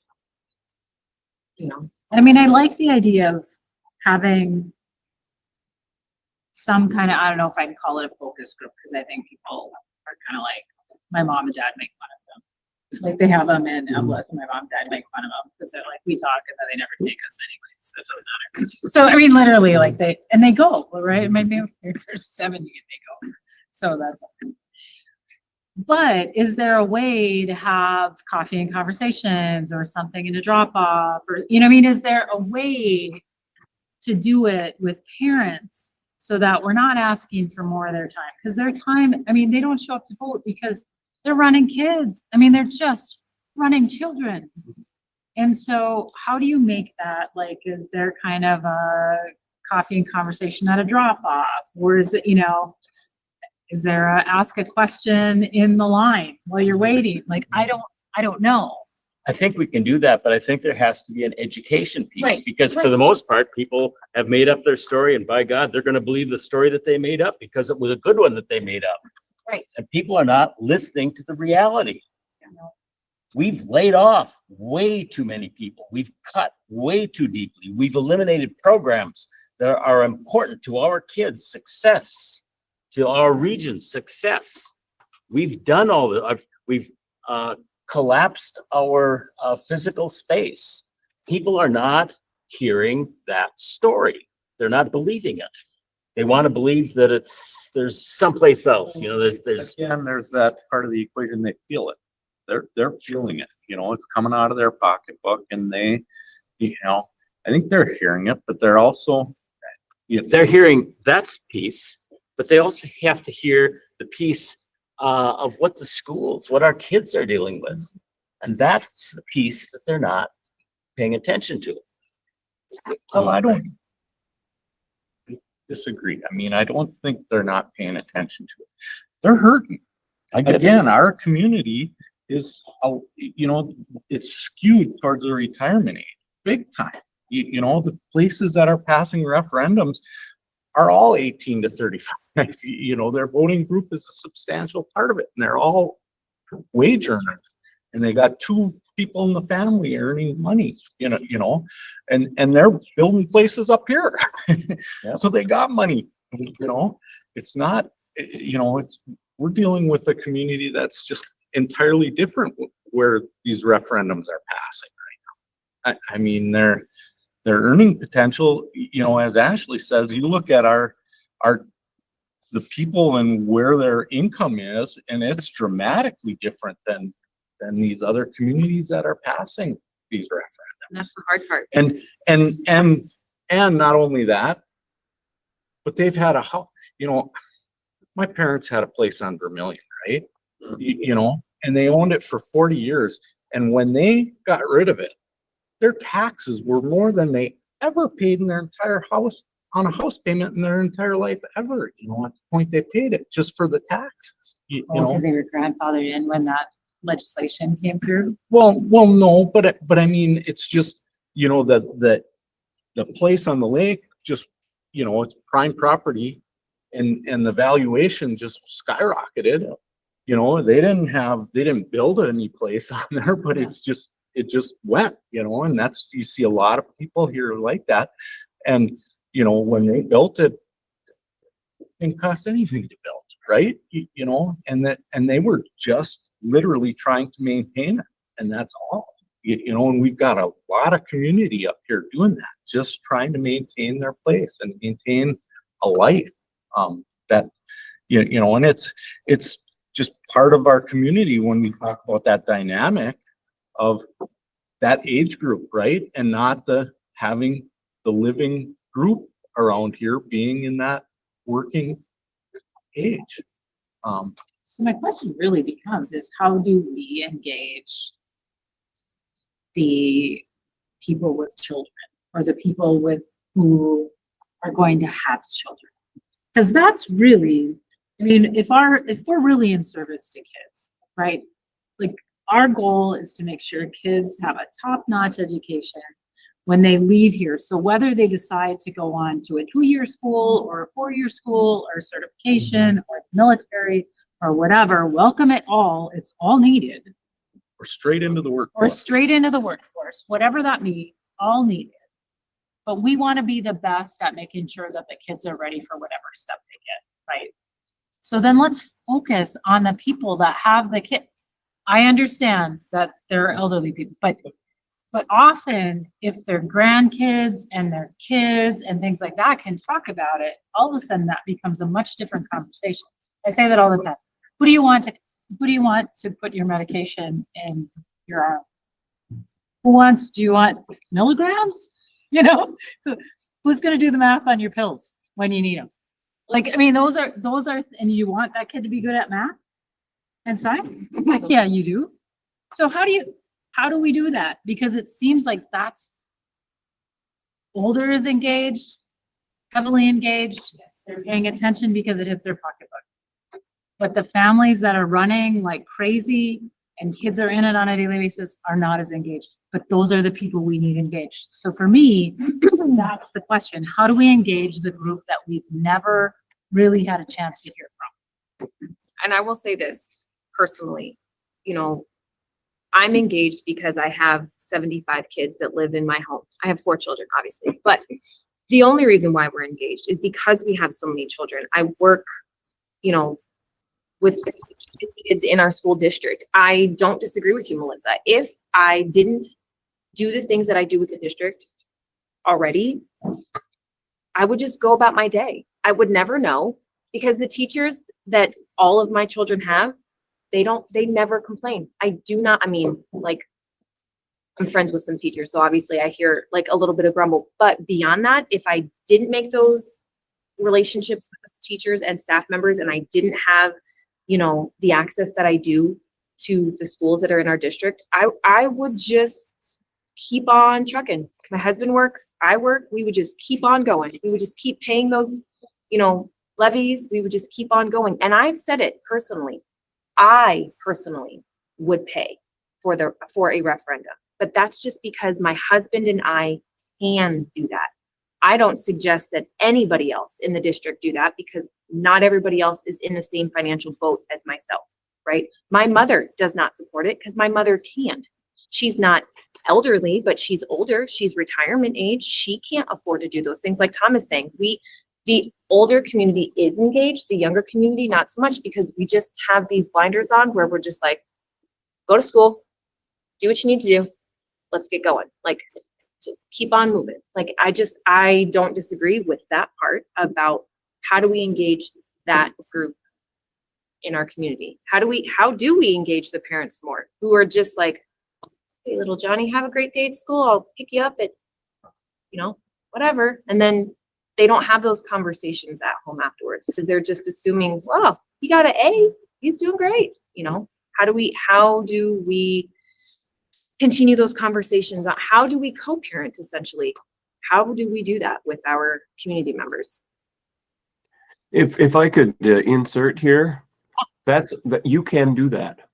Yes. You can engage your parents. Parents, you're right. They are very busy and they are hauling kids around, and the kids get sick and the kids have practice and the kids do all of the stuff, and it is busy. And man, I am right there with you when you say, yeah, my husband and I, when we're just barely able to kind of keep the wheels in the bus. But how can you make this the story, the talk around the dinner table when you get that rare opportunity when all of you are around the dinner table at the same time? It is possible to do that through a variety of ways. And one of the things is this, you probably have seen this many times before, where it takes 7 times of seeing something before you actually remember it, before it sinks in with you. And part of it is about that repetition. Part of it is about, like Ron says, the clear, consistent messaging that is used over and over and over again. You keep saying it until you can't stand saying it anymore, but that's when they're hearing it for the very first time. But a couple of other points that I want to make, because the discussion you're having is great. It is a really healthy and valuable discussion. But I would say a couple of things. One is your assessment of the community is probably pretty accurate when you say the economy's is bad, the 401ks are in the tank, people are getting laid off from their jobs. It is not a good time for asking for people's money right now. There is no doubt about that. The other thing that you were saying is that they may not understand what the ramifications of the cuts that you've been making really are. They may not know that next year there's going to be more than 30 kids in fifth grade classrooms. They may not know that at the high school level it's more than that. And so getting that message out there and just keep continuously hammering on that, telling people it will, and when you say it enough, it will start to sink in and people will start to hear that, and people will start to question whether or not that's the thing that they want for their community. A couple more things I wanted to mention, and that is there is good news for you. And there has been a lot of challenging news for you to share right now. And because, yeah, the situation is not ideal, but there is good news for you. And that is that most other school districts really are about 30% families and 70% that do not have kids in school. Sometimes it's 20/80. And so you're not alone in having a greater proportion of your community not having kids in school, and you can still pass a referendum. You can still engage with people and have them support you, even though they don't have kids in school. And so part of what I'm thinking here is, what worked and what didn't in the 2023 referendum is, on the one hand, it might be that senior citizens voted overwhelmingly against the referendum, and 18 to 35-year-olds, maybe they weren't in favor and so they didn't turn out, or maybe they just didn't turn out. And if it's that, we can solve that too. We can get them to turn out. We can put the effort in that it takes to get people engaged, even when they are that 18 to 35 age group that is least likely to vote. But when they do vote, they're most likely to vote yes. And so other districts have made that work, and I think that it can happen here too.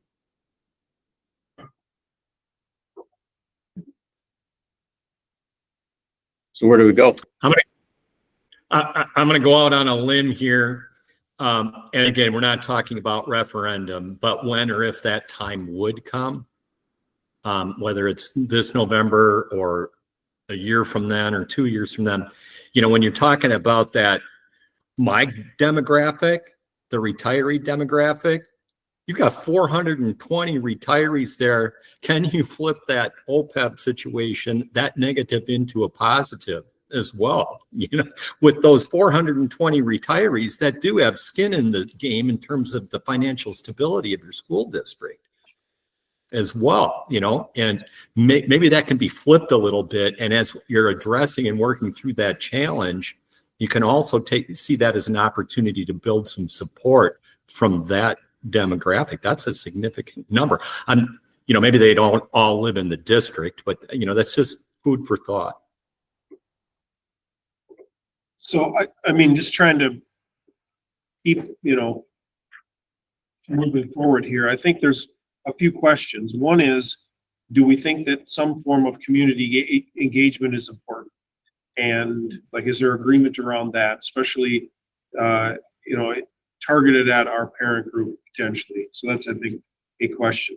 I think the second question is, if we think that's important, is working with someone like Daler useful and helpful? Would that be helpful to us? And I think if the answer to that is yes, I think a path forward might be to have some kind of a subcommittee work with Jeff and Ron on a proposal that they could bring to the board for consideration. I'm just throwing that out there as a path kind of forward here. Might take some time to think on that. I don't know that I'd want to vote on that tonight, but I want to take some time. We're not going to vote tonight. So. Yeah. I don't know. I think those are the questions we have to ask. I think Answer those them. are all fair questions. Do we think it's important? Is working with a firm like Daler's, going to help us accomplish our goals? And then how do we get a proposal that works targeting on the things we want to target on and using strategies we think are going to be useful. For sure. Agree. I think it's a pretty valid approach. I mean, I think that would take us, at least get us the information that we need to make the decisions going Look at that forward. at our next board meeting. And I do think we need communication strategies, even if we have a survey around what people want. Because I think being transparent, keeping that connected, whether it's road shows or coffee and conversation or whatever, like a whole bunch of tools, like here's what's happening, here's what that means. Right. And how do we get the stories out about classrooms and teachers and things like that? Because if I heard you right, like we just kind of put our head down and do the work, right? And good things happen, but the sacrifice for what that means is that story's not really being Right. told, Teachers are going home with that. you know? I think that at some point there has to be a reconciliation of expectations, right? Like that's when tension and frustration occurs, when there's mismatched expectations. And at some point, that's just gonna elevate. And so to Dave's point earlier, like we have to get clarity from the community about what its expectations are, because at some point, we're not going to be able to just continue to do what we've been doing and meeting most of their expectations based on the resources we have. So expectations will need to change. We need to know what those are. Otherwise, we're just going to be living in this tension. At least at that point, if we know that the answer will continue to be no to new resources, at least we can say, this is what you told us you wanted. This is what we're providing. And I'll sit here as a superintendent and say, I sure hope it's not more of the same, because that's not what I want to see. That's not what I want to be serving up for my community and for the kids here. They deserve more than what we're doing right now. That's what they deserve. That's what kids before now got. And the only reason they're not getting it is because when they're a student here, if they were a student here 10 years ago, they'd be getting more. If they were a student here 10 years ago, they'd be getting more attention from the teacher. It's just a function of when they happen to be coming to school here. And I don't like that. I don't like that. And there are retirees everywhere in every community, and we don't have the market cornered on people that are retired and can't afford to pay for it. We don't have the market cornered on that.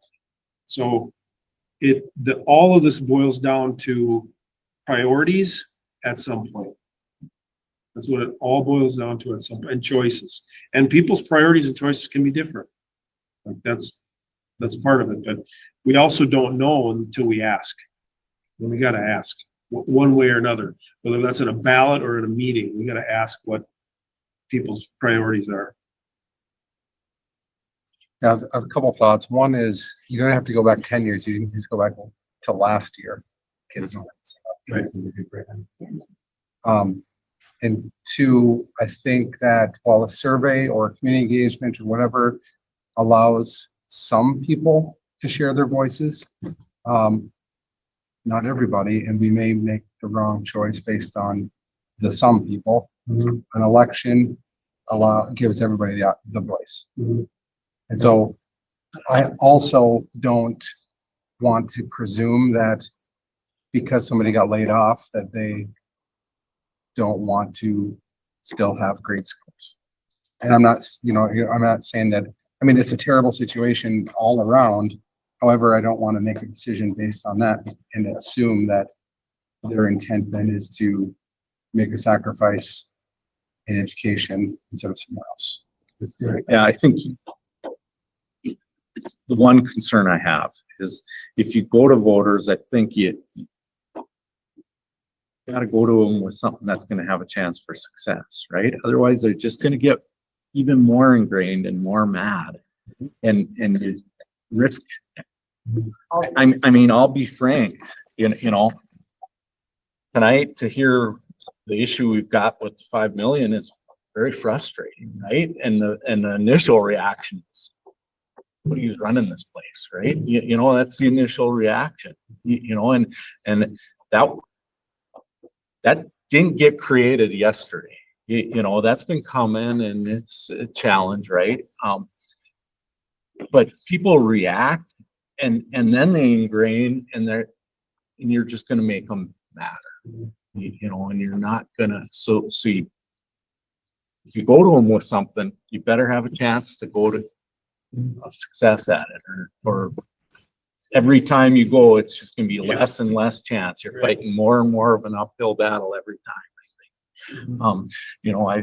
Until you get a community coming back to you and saying, hey, That's really what I'm need waiting this, for. we need I mean, this. We're past that We've point. been in this now for, Dave and I, forever. Feels like since the first year I got on the board. But we have never seen like that community swell Right. of, my goodness, we need more, our kids deserve more. And we haven't seen that. We've seen it in pockets, but in a little bit disappointing. And I'm gonna say this, and it's probably recorded, but we cut Spanish, which made me sick to my stomach when we cut Spanish in the middle school. Like I thought, oh my God, that's just an awful thing.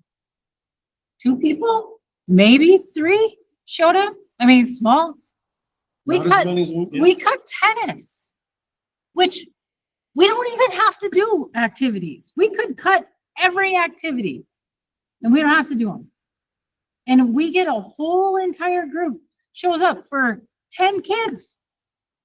Like it just, so when you start talking about what are priorities, like some of this makes me a little bit sick to my stomach. Well, I think what honestly has happened is that, to be very frank, it hasn't been painful enough yet. Yep. And when it starts really hitting in the librarians that have been gone, the German thing that's been gone, Yeah. and all these opportunities are gone, but it's death by a million cuts. It's not a painful enough thing that people are saying, and it's creating a groundswell that says, okay, here's the moms that are gonna, or whatever. Yeah. Yeah. I mean, I just used Yeah. Annandale, right? Yeah. Because that was, But I think that's what it is. It's just not painful enough. And I think we have to understand in the community, what's the pain tolerance? Because we certainly can't keep it on the backs of our teachers. We can't keep doing what we're doing. We also can't, just be very frank, we can't be doing what we're doing to our administrators either. Right. Because our administrators are overtaxed, and overburdened, regardless of what some in the community feel, it's incorrect. And so we have to ask the community what, there's gonna have to be the lesser of 2 evils.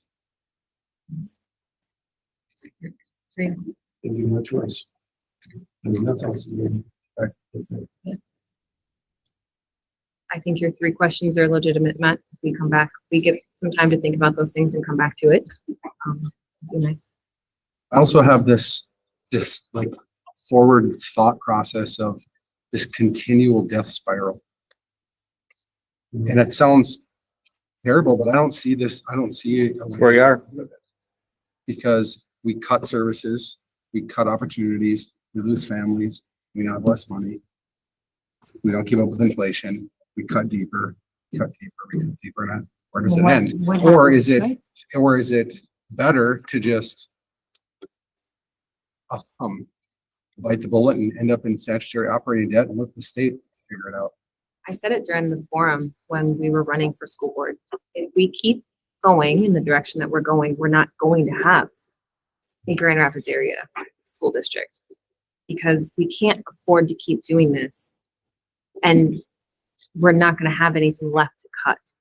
And like you said, what cut is going to be the too deep of a cut for the community to really let us know, like, okay, you were serious. Now we'll figure it out with you, right? So. but I think at what point does the economics of the region take a hit, right? So we know when we're bringing in businesses, when we are doing recruitment for new businesses to come in, or businesses are looking at expansions, or you're looking, the people that are coming in are saying, what do your schools look like? First question, What are your, if I have to move a workforce here or I'm moving here, what do your schools look like? What do you provide for kids? It's the first question they ask every time after, you know. Second one's housing. Yeah, yeah, right. Both in the grade. Both in a great place, I right? did talk to a principal this weekend at a tennis match that was just having a family conversation with a new family moving to town, talking about how excited they were about the IB program that we have and the marching band program, because they're coming from the marching band family that's relocated or whatever. And that's one of those things that, yep, that's here for now.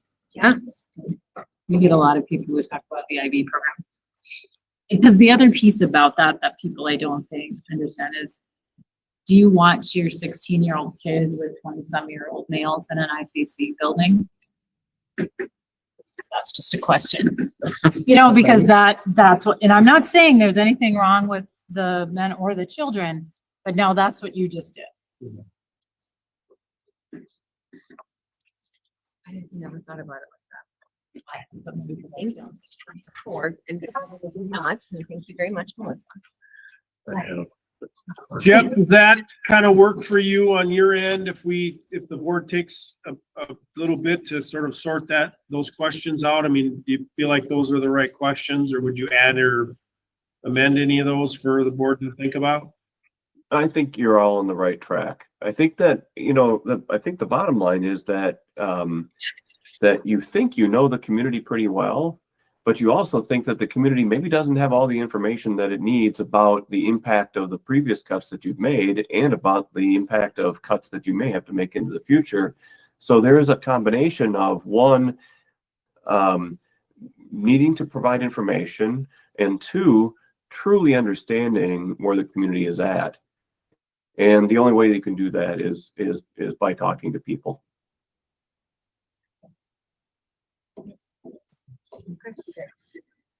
All right, we'll be in touch, Jeff. Thank you. Ron, thank you. That sounds good. It's very good to meet all of you, and I recognize again the challenge that you all face. It's not an easy thing. I want you to know that your school district is still doing good things. I don't know enough about it, and I know you know a lot more about it. I can tell you that there are still success stories. I can guarantee it. And that that despite the fact that this feels like an incredibly negative and horrible situation, there have got to be some things that you can hold on to some hope for, and your community really needs you as leaders in the community to be there as champions. And I think that you can do that despite the fact that you've got these challenging situations to deal with. And so I again, I really appreciate your service. Thank you for being elected members of your school board community. So keep up the good work, everybody. And I would add, your students are very fortunate to have a school board that deeply cares about them. That was very clear in listening and being a part of this discussion tonight. So again, thank you for what you're doing. And I hope we have the opportunity to help you folks. We would really like to help make a difference in Grand Rapids. Yep. Good to meet you all. Have a good night. Thank Thank you. you. Thank you. Moving on the agenda. Safe routes to schools, RGM parking lot. Construction, Superintendent Gross. So this is a follow-up from the our last meeting.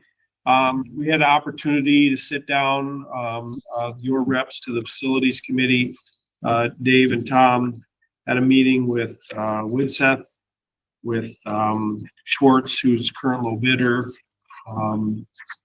and others to get some questions clarified and answered.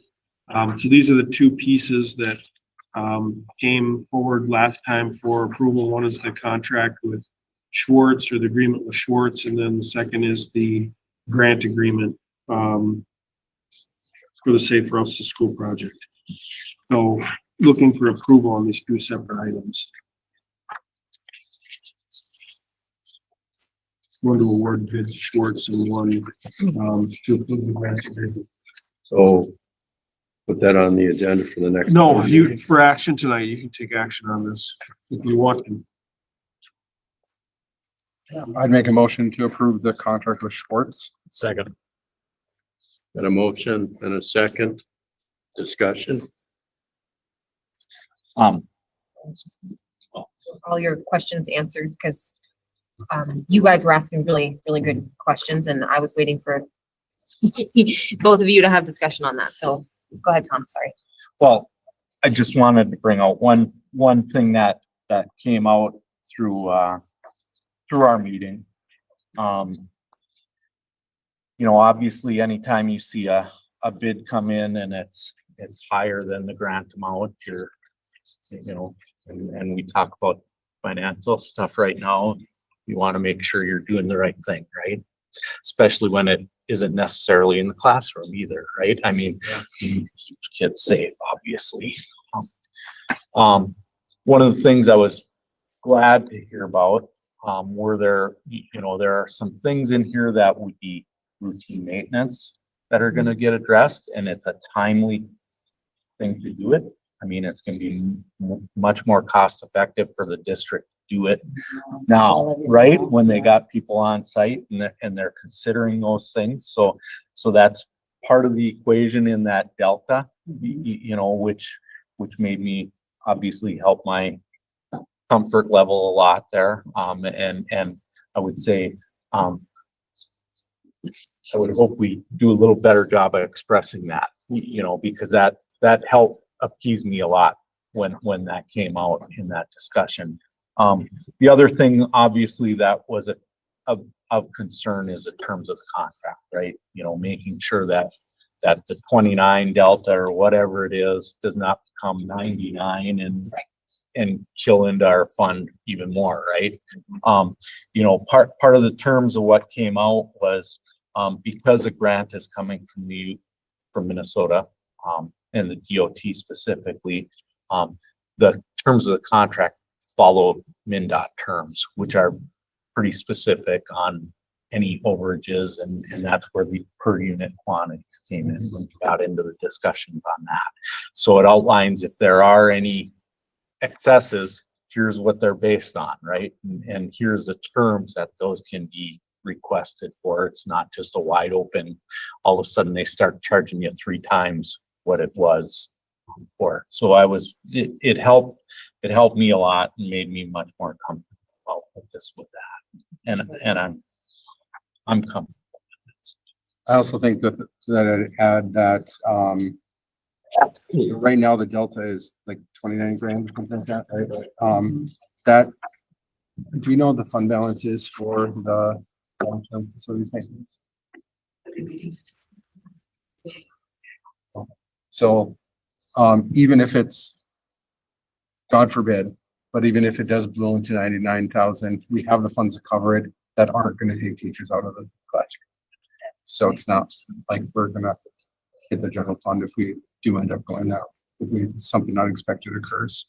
That gives me confidence that, and the fact, to Tom's point, that the state with MnDOT dictates the terms of the agreement, we don't really have the opportunity to do a GMP or anything.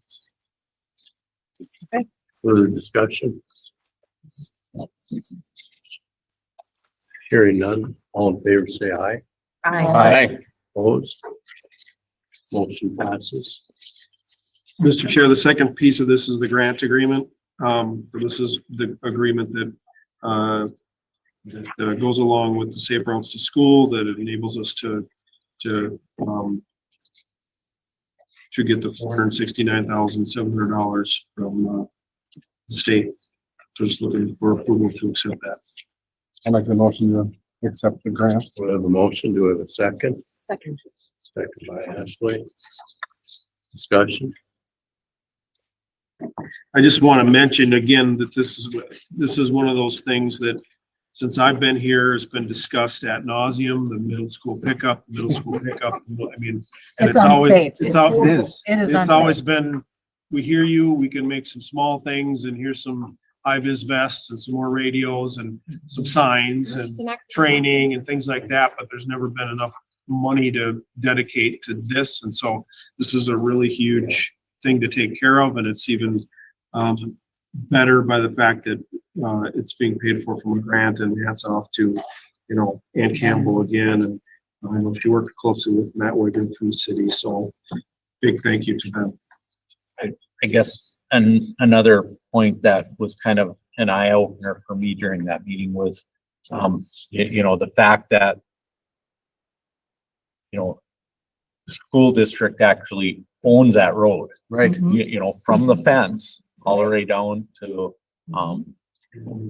Oh, the 99 Yeah. people in Itasca County out of 100 You don't know, know that. yeah, and, you know, so all the traffic, we're maintaining that, all the city traffic that's going through there, we're maintaining that, and, you know, it was a little bit of an eye opener for me. I didn't realize, you know, and when you look at the city layout, that's the road that you can come off 169 and get up on Ridgewood on. There you You know, I Yep. mean, it's kind of a, you know, we're getting it a little bit from, but The only indication that that's a private road would be that the speed limit is 13 miles 13 an hour. miles an hour. I Yeah. asked about that. That was a- I had a parent tell me the other day that you guys don't own this road. And I was like, okay, well, sure we don't, but I know we do, but no, that's public. Okay, it's not, but okay.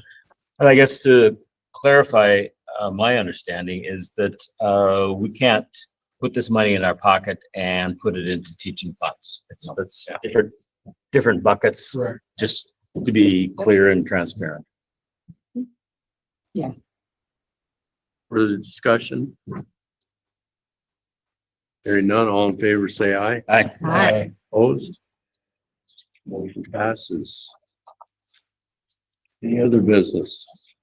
So at the risk of keeping you guys really a lot longer, I just want to do flag a little bit. So with IASC, I want to flag it because I think it's important and I want folks to know, that with all the districts cutting, there are some that are impacting the collaboration. Right? And that brings a lot of issues to the table. Like if there's less people involved in a certain area, can you still afford to do it with IASC? Right? So there's conversations that are happening. I've asked that the board and the superintendents at least come in and the superintendents and board do presentations on what they anticipate cuts to be so that IASC can better plan, because this is the first time really that IASC has really had to look at multiple school districts that are cutting at the same time. Last year, Hill City withdrew their technology contract with IASC. So that was a little different. Well, if 4 or 5 do it, what does that leave for, you know, so I just want to be really open, like we're going to be having a conversation around what's cutting, how does that impact? Greenway just decided to do their own invest early edge, so they're not going to be part of that. What happens to early edge when Greenway pulls out? So we'll be letting go of people there too. So I just wanted to put that on folks' radar because I don't think a lot of people think about it when we do cuts, because we kind of focus like this, but when we do cuts and where those cuts happen could impact other programming. And right now, nothing's hit career pathways, but certainly that's a possibility as we go down the road. So just wanted to put that out there as we see this kind of dark cloud hanging over a lot of districts. I will say, because we kind of saw the cards a little bit before everybody else, that our cuts probably have never been as deep as what some of these schools are going to do right out of the gate because they didn't see it. If you want to feel it. Don't feel a lot better. Don't feel a lot better, but you know. Any other? Thanks for picking me up. Yeah, you know, I tried. That was about what I got. That was about what I got. Like, Was it a pick me up or was it warning everyone else around you? I don't know. Everybody else's candles. I don't know. We're gonna adjourn the meeting. Reminder, tomorrow's